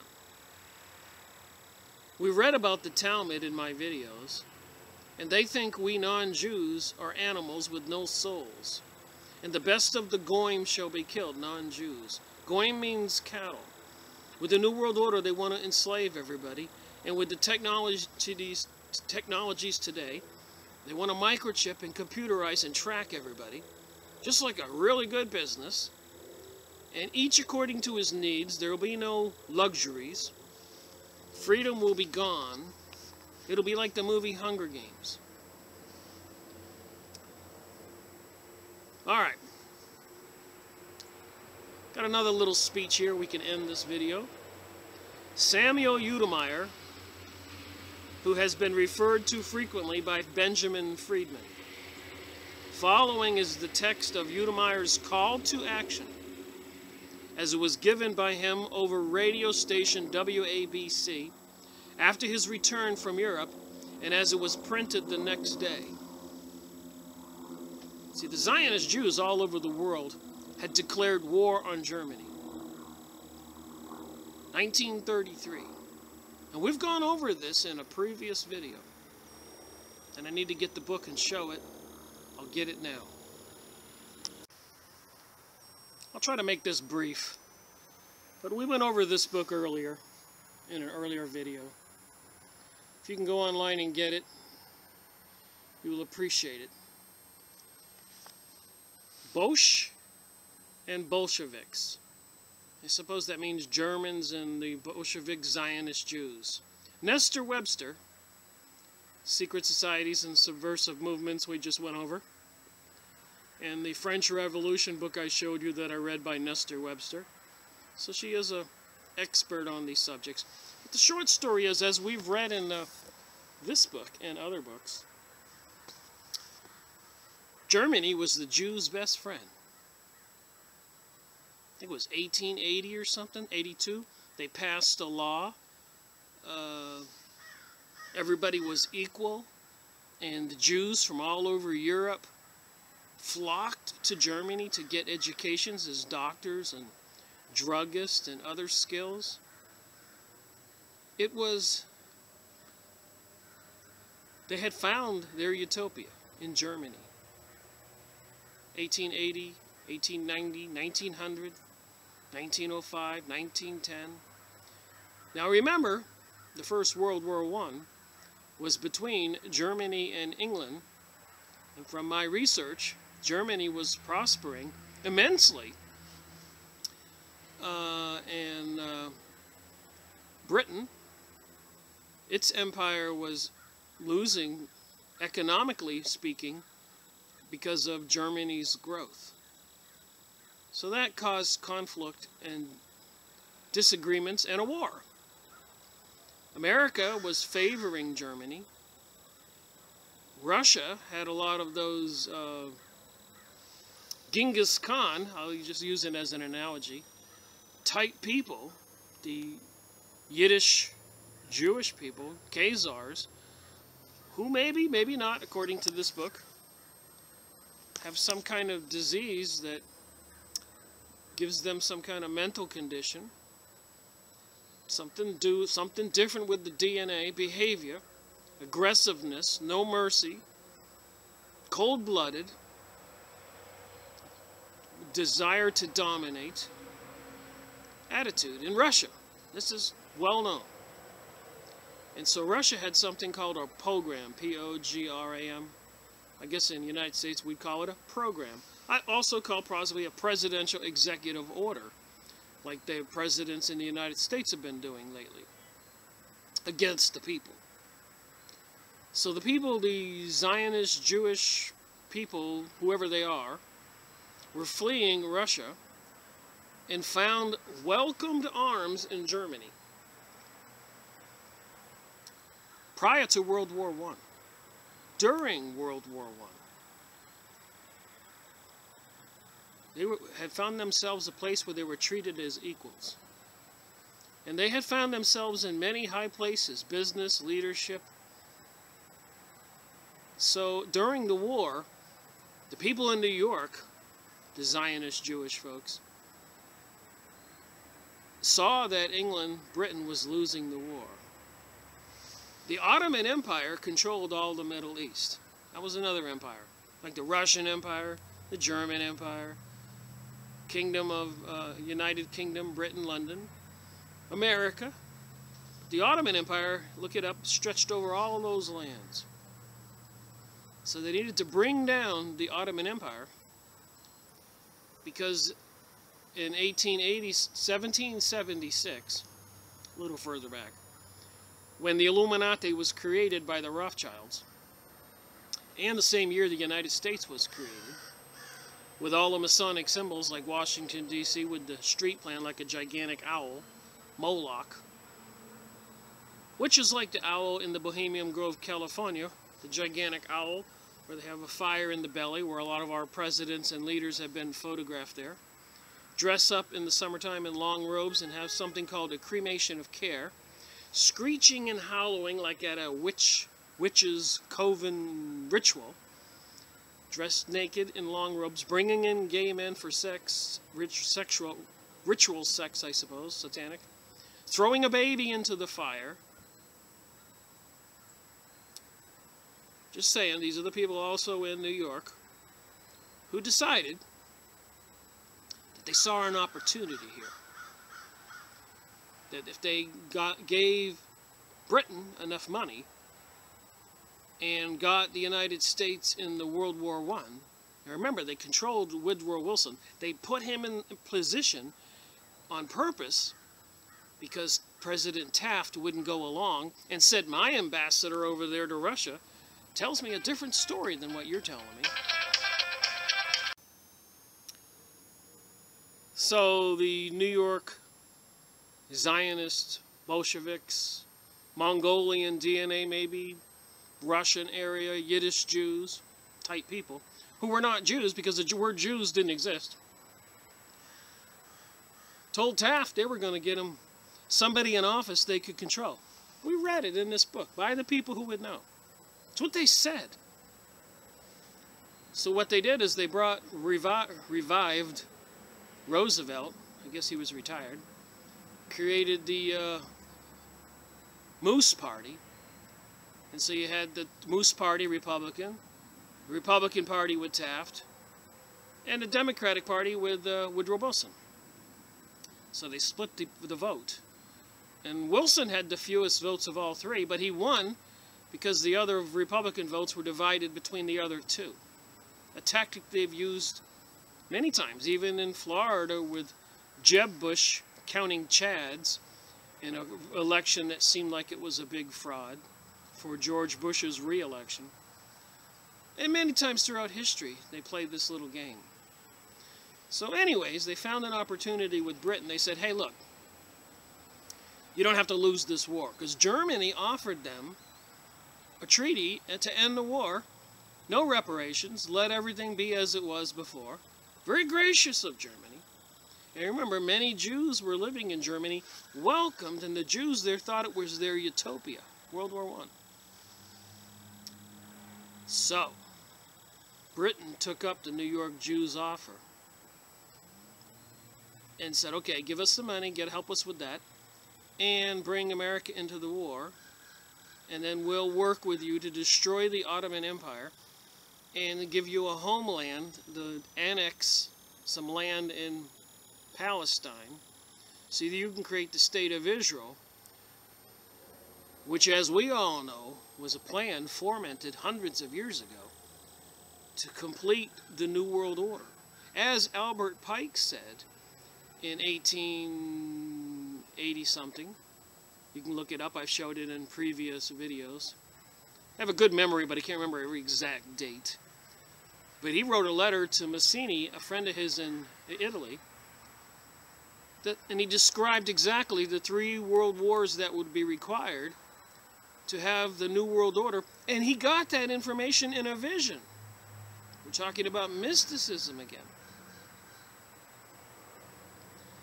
So they did, and we just read in this book here, the scheme they used to get the United States into World War I, and the scheme they used to get the United States into World War II. In World War I, it was that ferry that sank, and United States people were favoring Germany. Germany wasn't the instigator of that war. Britain was the one that was suffering because of the economic loss, because German people were hardworking people and they were growing over there. And I guess Britain had to put a stop to that. Now, as American citizens, we did have a war with Britain from the king to declare our independence. So I'm sure in the background, Britain wanted to get the United States back any way it could. And it seems that it has now. It controls the money supply. Out of London is the financial district that's in cahoots with the Vatican and Washington, D.C. We the people have been deceived, fooled, lied to, and propagandized. So they had the war. England won the war because the United States came in the war. And they did manage to break up the Ottoman Empire. And they did manage to get a lot of Jewish people buying land over there in Palestine. But the League of Nations proved weak and uncontrollable by these Zionist, Bolshevik, bankster, Rothschilds, Illuminati type peoples.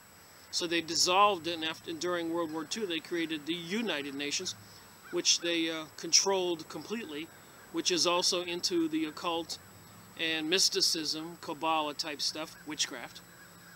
And they are moving forward with the New World Order in the United States under a huge program called Agenda 21, and gaining more power through the lies and deception of global warming, global cooling, and neither one of those can be proven, so they have simply switched to climate change.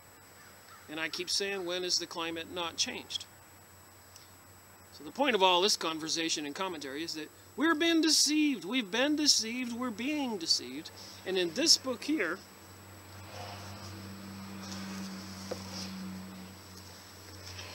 when I went over it previously, Boch and the Bolsheviks, Germany, been interrupted by the phone a couple times.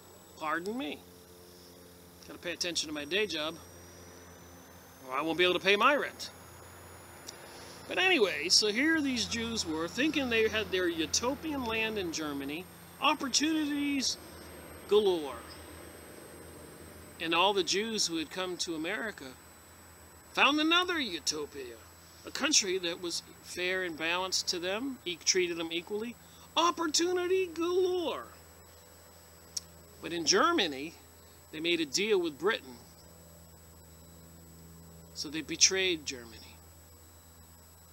And Germany lost the war. Well, after the war, they had hearings,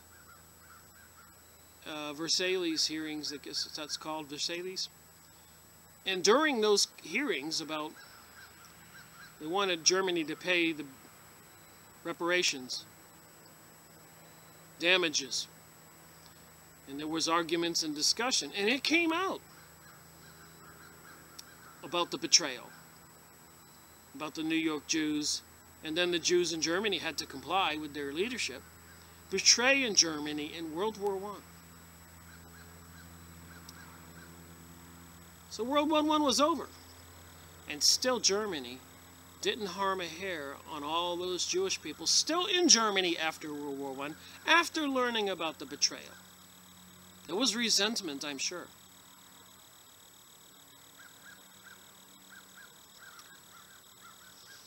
Then the United States, the Jews here that have obtained a lot of power and control over our money system, betrayed the U.S. people by scheming with Woodrow Wilson, controlling Woodrow Wilson to bring us into World War I and World War II, and likely World War III. We people of the United States of America need to wake up. So this book I went over previously, where I learned a lot of this stuff. Let's see, when was this book published? 1923, Nestor Webster. I'll just read a little bit.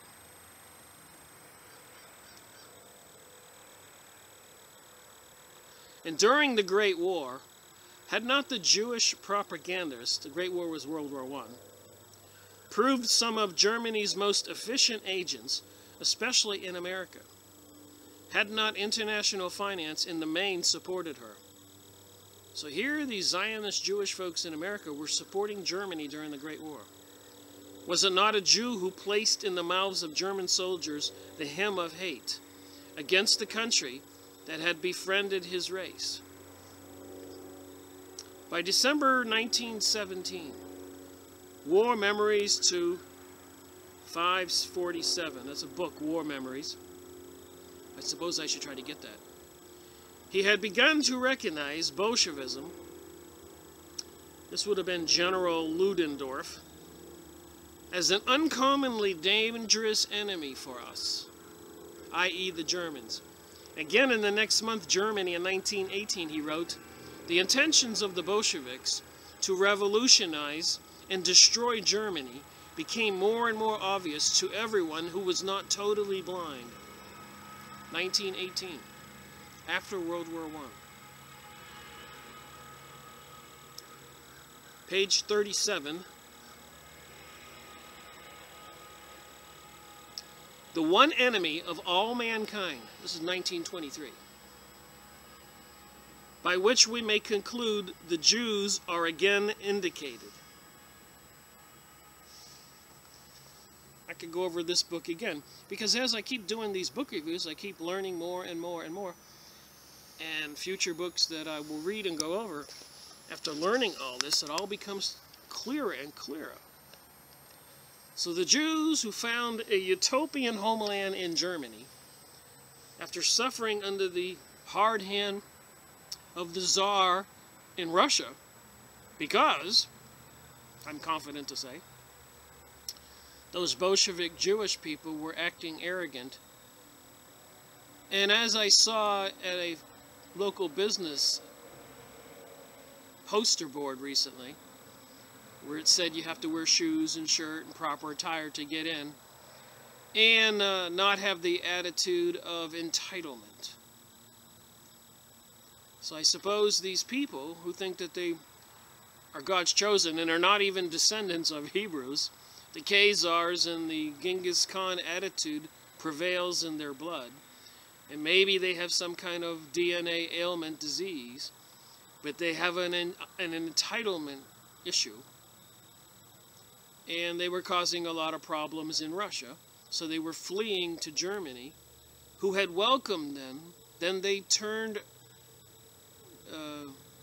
traitor on Germany to get Britain to win the war. Still, Germany didn't harm any hairs on their head. And then, of course, in World War II, they were rounding them up, putting them in concentration camps. But it was the Zionist Jews, the banksters, who were financing Hitler.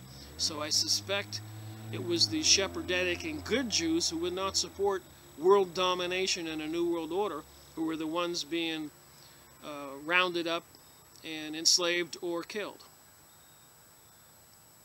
As we know in Russia, during the Russian Revolution, 1917, they say over 100 million Christians and other good people were killed. All the Christian churches were destroyed, but not the Jewish temples. There's more to this whole story.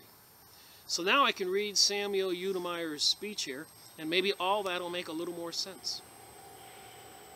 The New York Times, Monday, August 7th, 1933. After World War I, and about 7 years prior to World War II. Many scholars believe that this strategy is what ultimately led to the Jews being added to those numbers of undesirables already being exterminated in Germany. So they say. My friends, Samuel Udemeyer.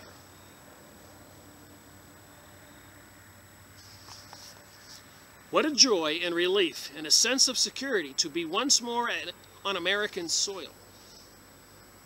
Remember, these are the people who conspired with President Wilson, controlled him, to get us into a war we had no business being into. World War I or World War II. If anything, seems to me, we were on the wrong side. We did escape control of Britain once. The kings and queens and that kind of stuff. Our founding fathers gave us a constitution and a Bill of Rights. And now they want to do away with those documents and put us under the Zionist New World control, under the Talmudic law, where there's a set of laws for non-Jews and a set of laws for Jews. The nightmare of horrors through which I have passed in the 2 weeks in Europe, listening to the heartbreaking tales of refugee victims, beggar description. Samuel Udemeyer. I deeply appreciate your enthusiasm greeting me on my arrival today, which I quite understand is addressed not to me personally, but to the holy war in the cause of humanity in which we are embarked, Jews and non-Jews alike, for we are all equally concerned that the work of centuries shall not be undone. The work of centuries. What is he talking about? Their work of centuries.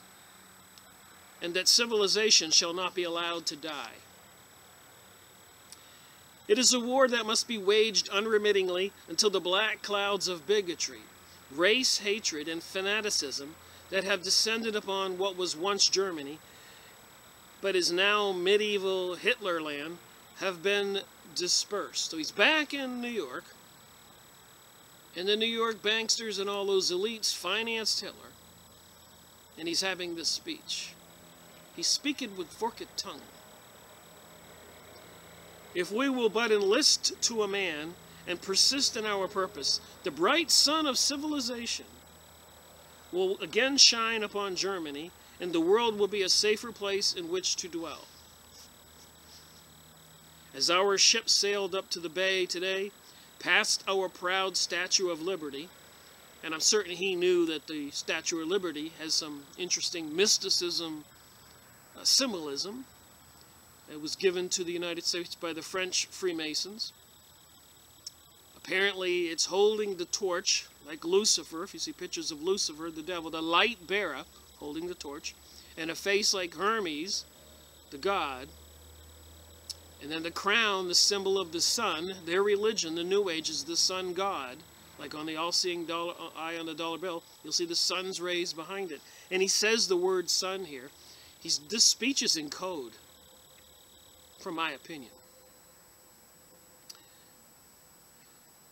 I breathe a prayer of gratitude and thanksgiving that this fair land of freedom has escaped the curse that had descended upon benighted Germany, which has thereby been converted from a nation of culture into a veritable hell of cruel and savage beasts. 1933, after World War I. When the reason that Germany was in a veritable hell was because of the Jewish people, like Mr. Samuel Udemeyer,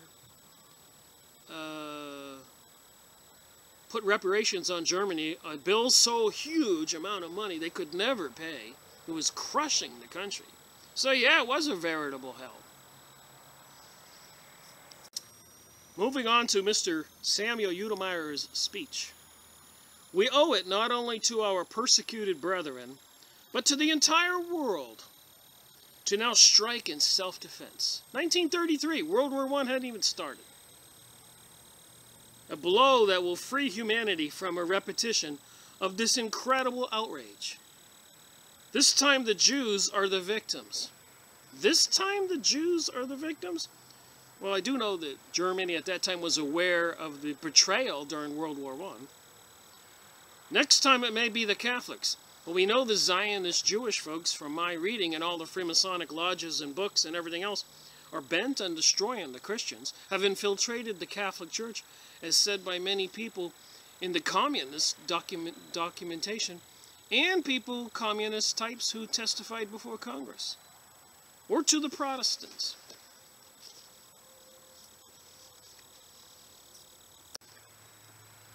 You could almost see this speech being said today and talking about the Arab peoples fleeing the whole Middle East. But here I'll continue on with his speech. If we once admit, as is brazenly insisted by the German government, that such fiendish persecution of the people of one race or creed is an internal domestic affair and not a world concern, how are we to know whose turn will be next? And I'm going to agree with Mr. Udemeyer.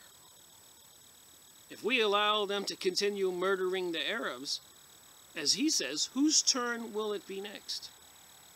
Now or never must all the nations of earth make common cause against a monstrous claim that the slaughter, starvation, and annihilation by a country that has reverted to barbarism of its own innocent and defenseless citizens, without rhyme, reason, or excuse, is an internal affair against the rest of the world, must stand idly by and not lift a hand in defense.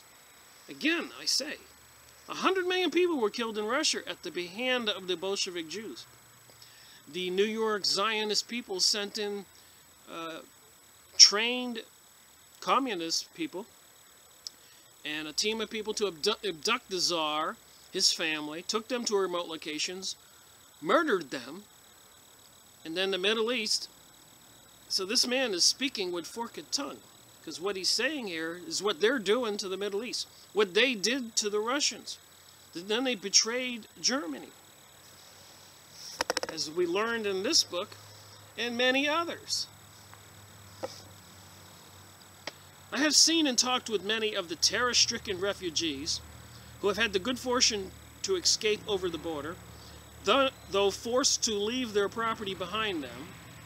And I want to say to you that nothing that has seeped through to you over the rigid censorship and lying propaganda that are at work to conceal and misrepresent the situations of the Jews in Germany.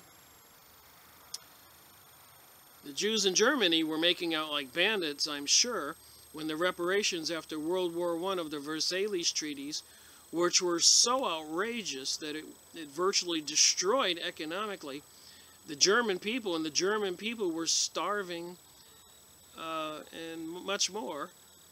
So listen to this guy's speech between World War I and World War II. Begins to tell a fraction of the frightful story of fiendish torture, cruelty, persecution that are being inflicted day by day upon these men, women, and children, of the terrors of worse than death in which they are living. Well, let's say Mr. Udemeyer can really dish out a good speech. But remember, Germany was their utopian home, haven, when they escaped Russia. And it was Jews from New York who went to the Versailles Treaty hearings and were forcing the monumental, monstrous debt on Germany, was totally controlled and starving the German people. It's funny to know the truth and listen to his speech. Moving on. When the tale is told, and it will be someday, if the impotent League of Nations, the Zionist Jews couldn't control it, so they deemed it impotent, ever succinctively awakens from its Rip Van Winkle slumbers, man, you gotta love this guy's speech, to the realization of its power and duty to prosecute an investigation into the facts. I'll say that about the United Nations right now. Into the facts of Israel's domination and behind-the-scenes control of all the Middle East affairs, controlling the United Nations, forcing Agenda 21 on the United Nations and Common Core, and programs of similar names over the European Union. Oh my, what a speech here. The world will confront a picture so fearful in its barbarous cruelty. We've gone over the Talmud, their Bible, the evil one, that says the best of the goyim shall be killed, and how they treat non-goyim people like cattle and animals, and can have sex with 3-year-old children. Barbarous cruelty? These people are into witchcraft. That the hell of war and the alleged Belgium atrocities will pale into insignificance as compared to the devilishly, deliberately, cold-bloodedly planned and already partially executed campaign for the extermination of a proud, gentle, loyal, and law-abiding people. Gentle, loyal, and law-abiding. This would be were the good Jews in Germany being punished or involved in the punishment because of the bad Jews, the ones who may not be Jews at all? And how were the people of Germany to know the difference? A people who love and have shed their blood for their fatherland. And we read about that in here. It says they were seriously patriotic. I think the Jews in Germany had no idea what the Jews running in New York City, the banksters, were planning, and probably didn't approve of it. And to whom Germany owes a large part of its prosperity, and its great scientists, educators, lawyers, physicians, poets, musicians, diplomats, and philosophers, who are the backbone of its past cultural life. And I've read many books written by Jewish people who try to claim, as the Talmud says, that they have a higher IQ and are responsible for every significant invention or accomplishment in the world, and the rest of us ought to be on our hands and knees thanking them. So Mr. Udemeyer is true to form in his attitude. He's in denial, and maybe he has some kind of mental disease. But why dwell longer upon this revolting picture of the ravages wrought by those ingrates, the beasts of prey, animated by the loathsome motives of race hatred, bigotry, and envy? And now in the United States, they're trying to make us think that the Arabs are loathsome motives of race hatreds and bigotry, raping women, lopping off heads. And we know they use mercenaries, the New World Order folks, Illuminati, Zionist, and all the other people in cahoots, Council of Foreign Relations, Heritage Foundation, Ford Foundation, Club of Rome, Bohemian Grove, Bilderberger Group, as you know, I could go on here for a while, Rosicrucians, Scottish Rite, Grand Orient Lodge. For the Jews are the aristocrats of the world. He says it right here. He says that the Germans, listen to this. But why dwell longer upon this revolting picture of the ravages wrought by these ingrates, beasts of prey, animated by the loathsome motives of race hatred, bigotry, and envy? For the Jews are the aristocrats of the world. Right here where my finger is. You wouldn't believe it if you didn't see it. I have to show it to you. He says, for the Jews are the aristocrats of the world. And in the Jewish Utopia by Higgins that we went over, they intend to rule the world. And they think they really are the aristocrats. It's some kind of mental disorder, as we read in this book here earlier. From time immemorial, the Jews, from time immemorial, they have been persecuted and have seen their persecutors come and go. They alone have survived. So they alone have survived. We've all survived too.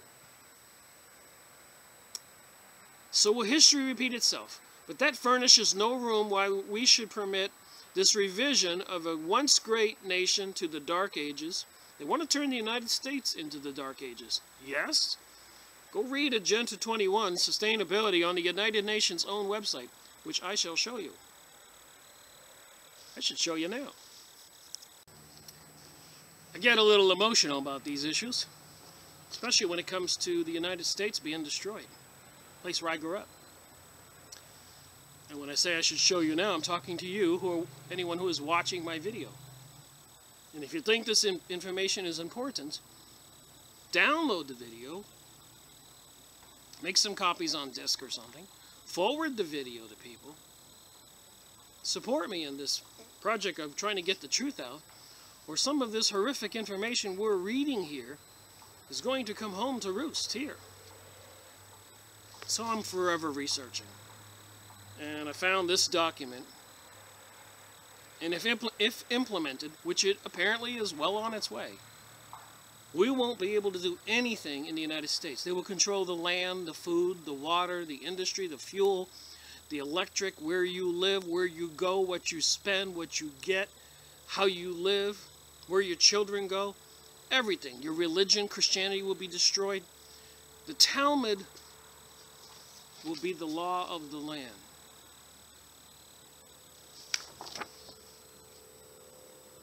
You can look this document up.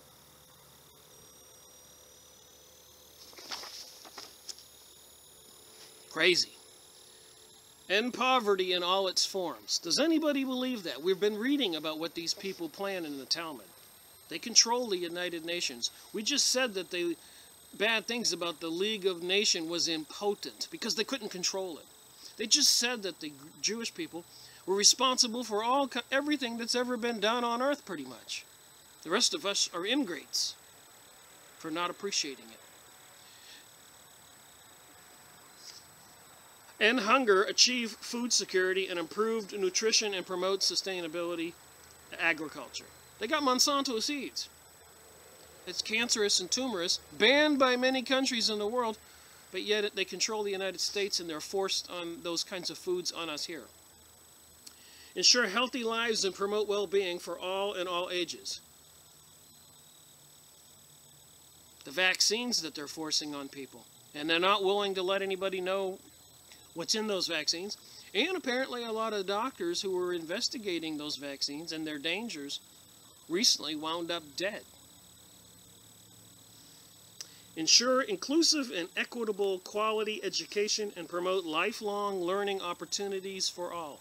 Lifelong learning opportunities for all. Who do they think they are by trying to control our lives? Achieve gender equality and empower all women and girls. Gender equality. So they're behind the gay movement and all that other insane stuff on the TV programming. Gender bender in the schools. I'll try to get through this briefly. Ensure availability and sustainable management of water and sanitation. They've been polluting everything. They're fracking the soil. I can shoot every one of these issues down. Ensure access to affordable, reliable, and sustainable modern energy for all. They've had the technologies that we could all have free energies for quite a while, but they've withheld that. They've stolen all the Arabs' oil and invaded those countries and are making fortunes. So again, not true, number 7. Number 8, promote sustained, inclusive, sustainable economic growth, full and productive employment, and decent work for all. Lies. Lies. Alan Greenspan said before Congress, we're running a program called Economic Destruction. And a congressman said, hey, won't some people get hurt? And he said, yes. They created in secret the Federal Reserve in 1913 with President Woodrow Wilson over the Christmas holiday while our Christian politicians were on vacation. 6 months later, they started World War I. So number 8, we can shoot down. Number 9, build resilient infrastructure, promote inclusive and sustainable industrialization, and foster innovation. They've been moving all the jobs to China. Number 8, shoot down. They've been causing all the economic destruction. Number 10, reduce inequality with and among countries. Inequality. So I suppose the rest of us are going to have to live like third world nations. And they're taking all of our inheritance here in the United States from us. They fenced off 80-90% of the country. They own everything. They put the farmers out of business. Number 10, shoots down. Number 11, make cities and human settlements inclusive, safe, resilient, and sustainable. They got cameras on every corner. People are being policed. The kids are on drugs in the city streets. They're promoting this. They're the ones that involved in dealing drugs. They're the ones creating the bad situation. Number 11, we'll shoot down. This is off the United Nations website. Ensure sustainable consumption and production patterns. They said in their documents we went over they want us Americans to use significantly less resources. And in the Talmud it says we will have no luxuries, only according to our means, and 2 laws, one for the non-Jews and one for the Jews. Number 13, climate action. Take urgent action to combat climate change and its impact. And the Pope just came to the United States recently and said that climate change or global warming was urgent and immediate action needed to be taken. We all know the weather pattern hasn't changed anything since thousands of years. There's regular graphs you can look up called ice core samples on the internet images. And so now they're saying there's an issue with climate change. So I suppose nobody can argue against climate change because the climate always changes. But people just don't seem to want to use their brain. So number 13 down. Conserved and sustainable use of oceans, seas, marine resources for sustainable development. They want to control everything. World domination. They're not doing anything to stop in a worldwide coalition to stop Fukushima for putting radioactive fish. Who knows how many people on a daily basis right now are eating Pacific fish, giving themselves a healthy dose of radioactive poison. Is it part of the depopulation agenda to just let that stuff roll out? Number 14 down. Protect, restore, promote sustainable use of terrestrial ecosystems, sustainable manage forests, combat desertification, and halt and reverse land degradation, and halt biodiversity loss.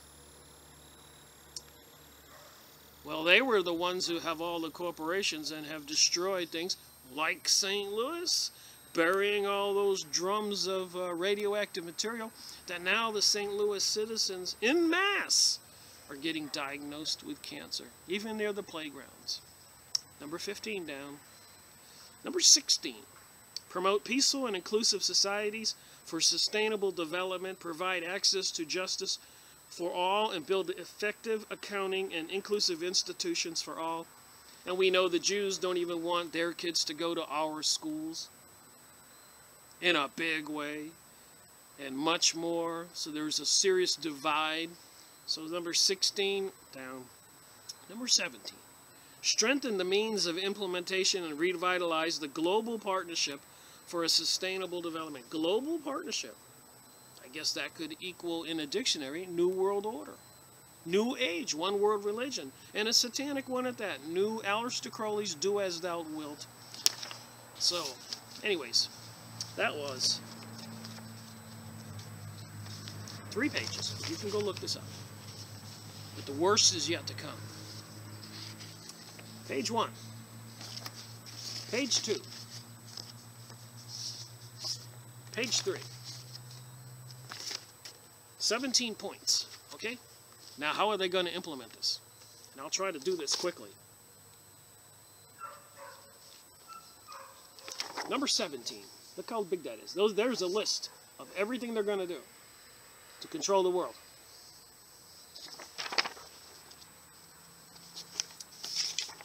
Number 16. Those points. There's a list of everything they're going to do.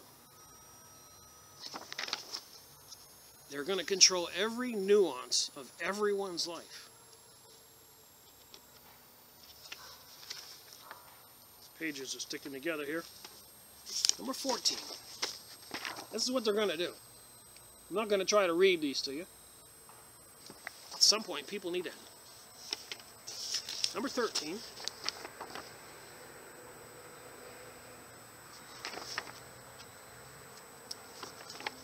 I was looking at some of this stuff. It says here on number 13, integrate climate change measures into national policies, strategies, and planning. You get the gist of this? Number 12. I'll read one from number 12. By 2030, achieve the sustainable management and efficient use of natural resources. They're going to control everything. We are going to control nothing. Remember, they think we are animals. Number 11. I'm making a point here. That they're very detailed in their control of the world. Number 10.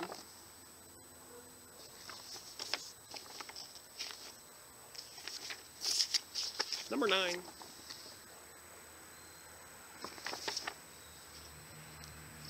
Develop quality, reliable, sustainable, and resilient infrastructure, including regional transborder infrastructure, to support economic development and human well-being with a focus on affordable and equitable access for all. And if you believe this, I've got some land in Florida I'll sell you. Right in the swamp. You can drain the swamp and build a house, don't worry. Number 8.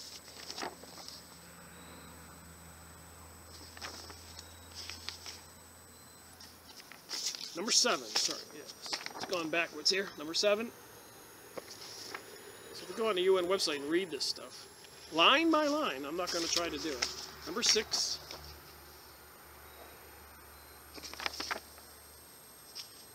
By 2030, achieve universal and equitable access to safe and affordable drinking water for all. It'll cost you. Number 5. You won't be able to use your own water on your own land.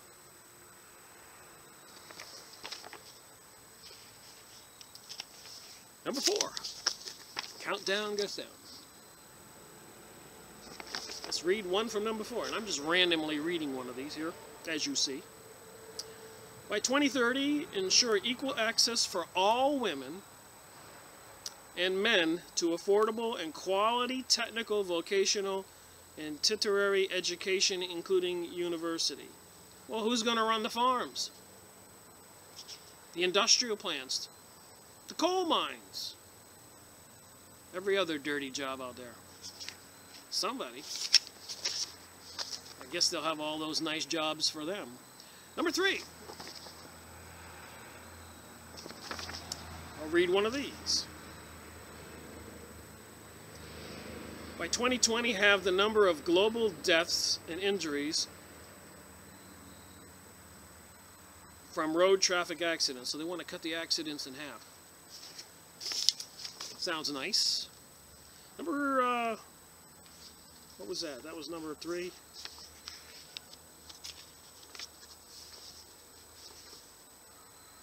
Well, I don't know where number 2 and 1 went, but I did have it printed out when I started this. To go back and check my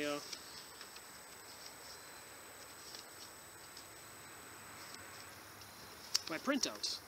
But there you have it. This thing I found, Sustainable Development Knowledge Platform, coming from the United Nations website.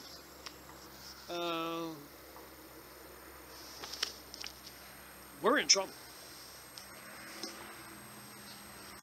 So as Mr. Udemeyer says here, but why dwell longer upon this revolting picture of the ravages wrought by these ingrates and beasts of prey, animated by the loathsome motives of a race hatred, bigotry, and envy? He's talking about the Germans.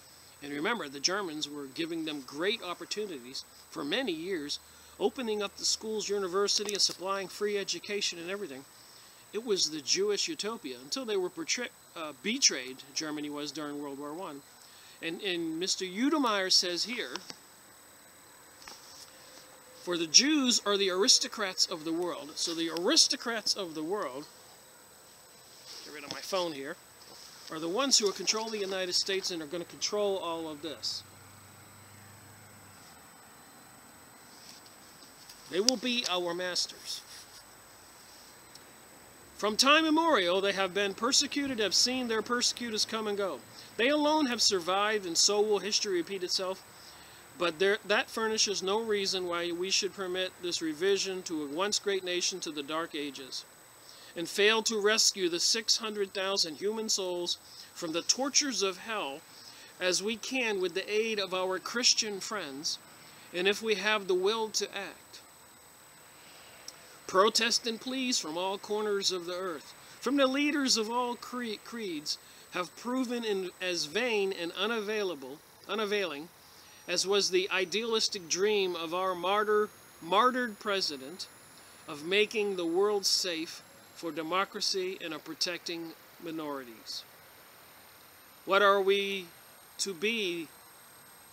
What then are we to be the lines of our defense campaign against these atrocities on which we have already embarked? Are we right in our plan? If so, what steps shall be persecuted to attain success? It's an incredible speech with just full of blatant, gross lies. Our campaign is twofold, defensive and constructive. On the defensive side will be the economic boycott of all Germany. This is 1933, before World War II. So they're announcing a worldwide boycott of all of Germany in 1933. Remember, Germany was under immense pressure from the powers that be to produce money for the bills for World War I. And the bill was so high, and it was controlled at Versailles Treaty by the Jews from New York, who all rushed there after the war to put all this burden on Germany. So there wasn't any food and water in Germany per se, and I guess it had to be rationed out. And probably the Jews that were living there did suffer.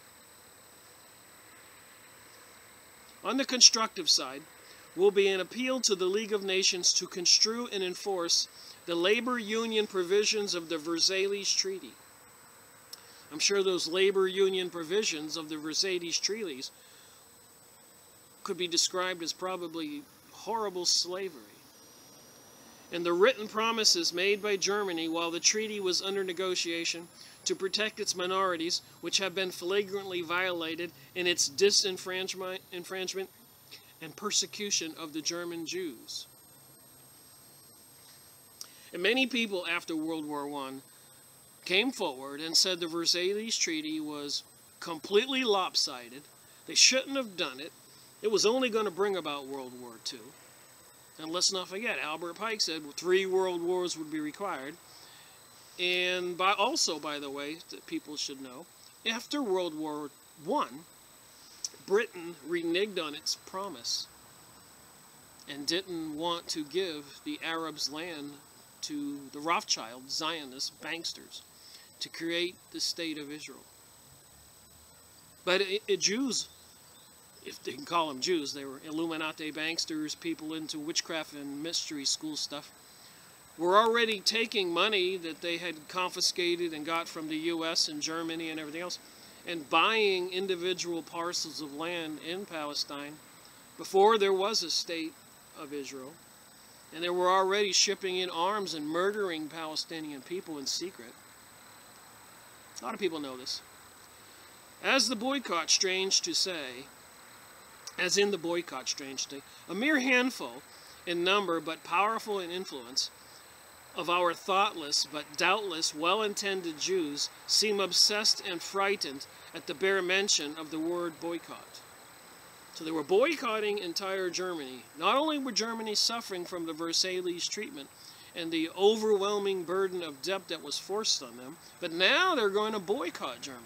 If this isn't an act of war, I don't know what is. Mr. Udemeyer tells us. And he tells us, for the Jews are the aristocrats of the world.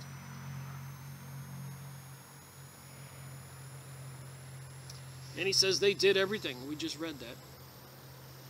A point in fact, it signifies nothing of the kind. These gentlemen do not know what they are talking or thinking about. Instead of surrendering to their vague fears and half-baked ideas, our first duty is to educate them as to what is meant by a purely defensive economic boycott and what we are doing and proposing. So there were many Jews who didn't like this idea of boycotting everything made German. It signifies and conjures up to them images of force and illegalities, such as have on occasion in the past characterized struggles between labor unions and their employers. As these timid souls are capitalists and employers, the word and all it implies are hateful to their ears. So in 1933, what we're saying here is Udemeyer is telling us for all the Jews to declare war on Germany after World War I and before World War II.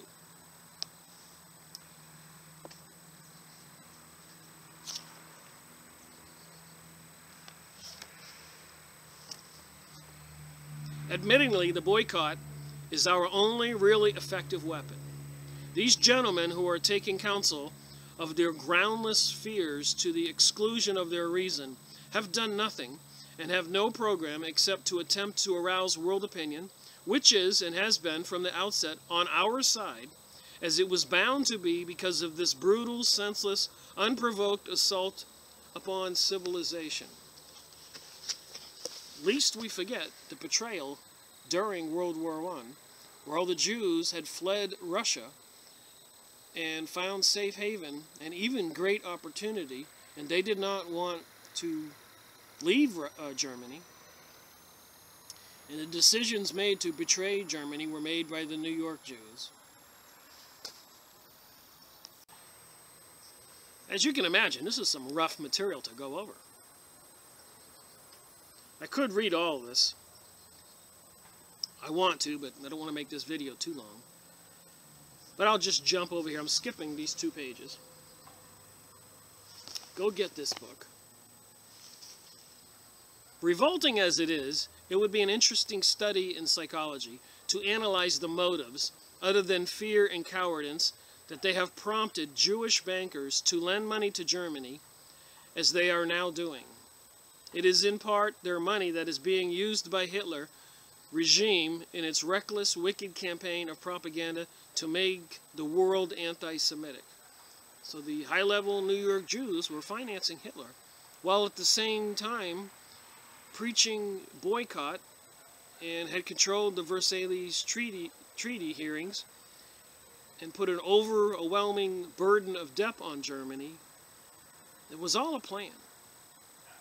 With that money, they have invaded Great Britain, the United States, and other countries where they have established newspapers, subsidized agents, and otherwise are spending untold millions in spreading their infamous creed. Mr. Udemeyer had obviously not been let in on the whole plan. So that would have been somebody else's little comment there. The suggestion that they use the money toward paying the honest debts that they have repudiated is answered only by contemptuous sneers and silence.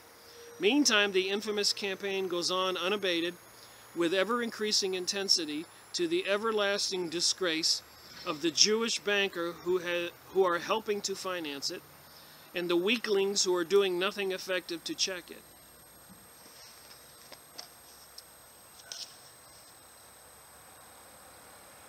I'm just skipping a couple more pages. President Roosevelt, whose wise statesmanship and vision are the wonder of the civilized world, baloney, is invoking in its furtherance of his noble conception for the readjustment of the relations between capital and labor under the terms of a sweeping industrial revolutionary act, to the end that labor shall receive a more just share of the wealth it creates. That'll never happen. Just like this stuff is all bogus. They're never going to take care of labor. Anybody who believes that needs to go see the doctor. History has proven it.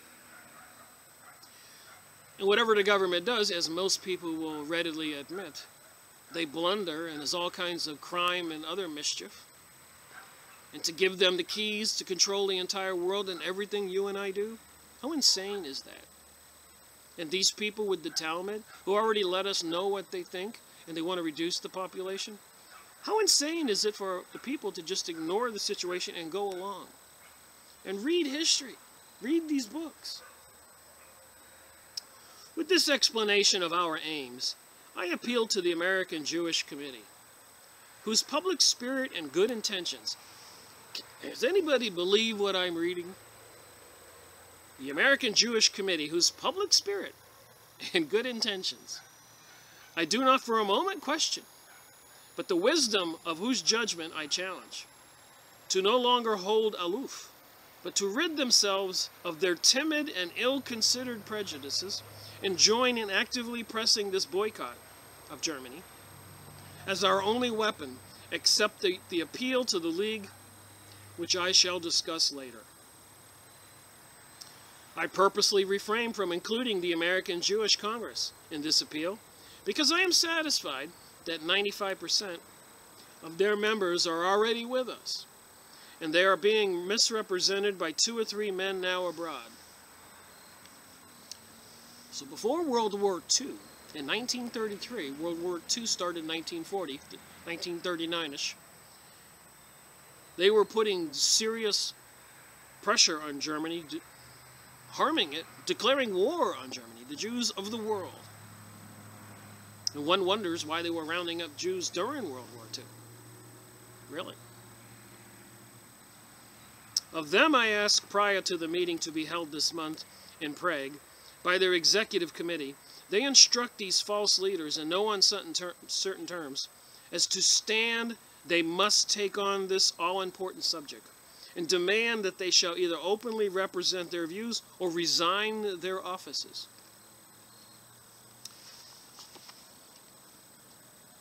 Each of you, Gentile, and I'm skipping stuff here, Gentile alike, each of you, Jew and Gentile alike. So they call us Gentiles, and he knows that means cattle. Who has not already enlisted in this sacred war? Sacred war? Sacred war?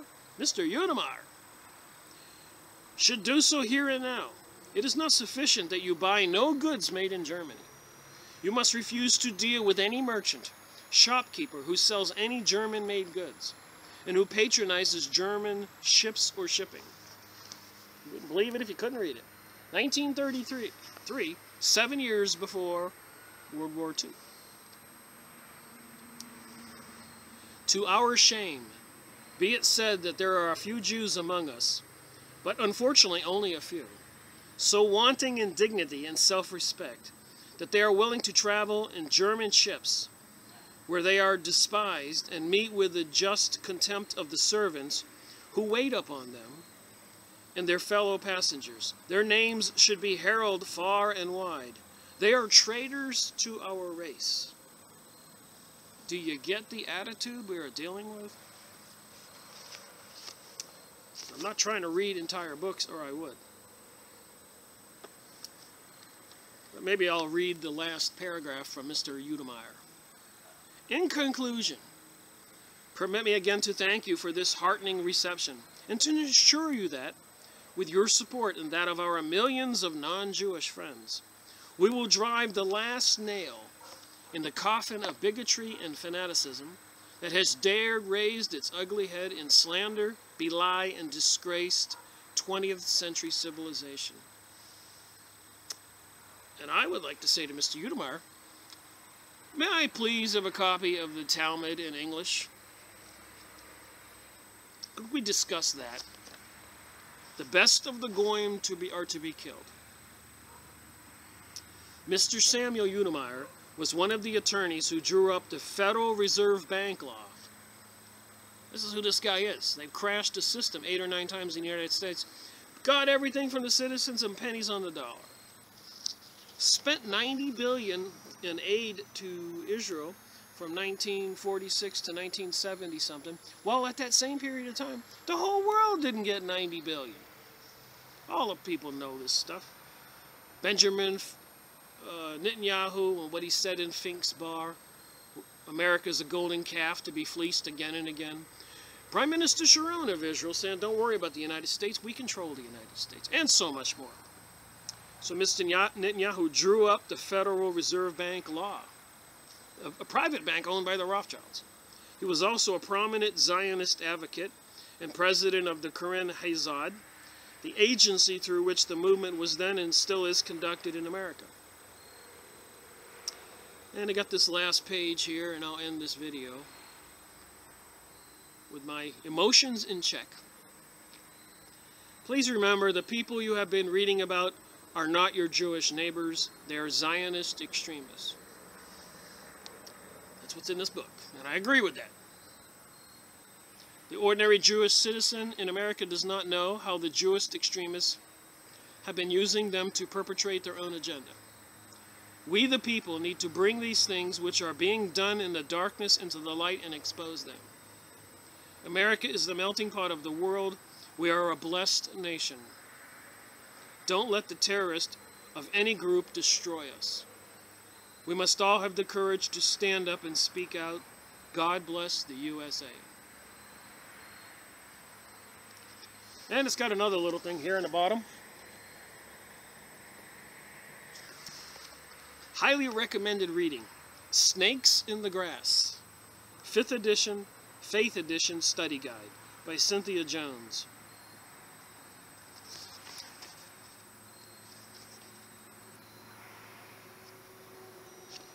So there you have it. Mr. Udemeyer giving that speech, which was devilishly clever. Benjamin Freeman telling us the truth about what's really going on. And Jack Bernstein in this book, Moving to Israel and Telling All. And my discovery of this document on the United Nations website. And you know, the rainbow is the symbol for the gay agenda and the New Age agenda of, I guess, Aleister Crowley religion, do as thou wilt, anti-Ten Commandments, anti-Constitution of the United States, anti-Bill of Rights, and anti-Christianity, and anti-world peoples. Notice the little rainbow on this document. If you pay attention to the symbols, you'll see them everywhere. And we the people need to wake up. Thank you for watching my video. Rick Miracle reporting.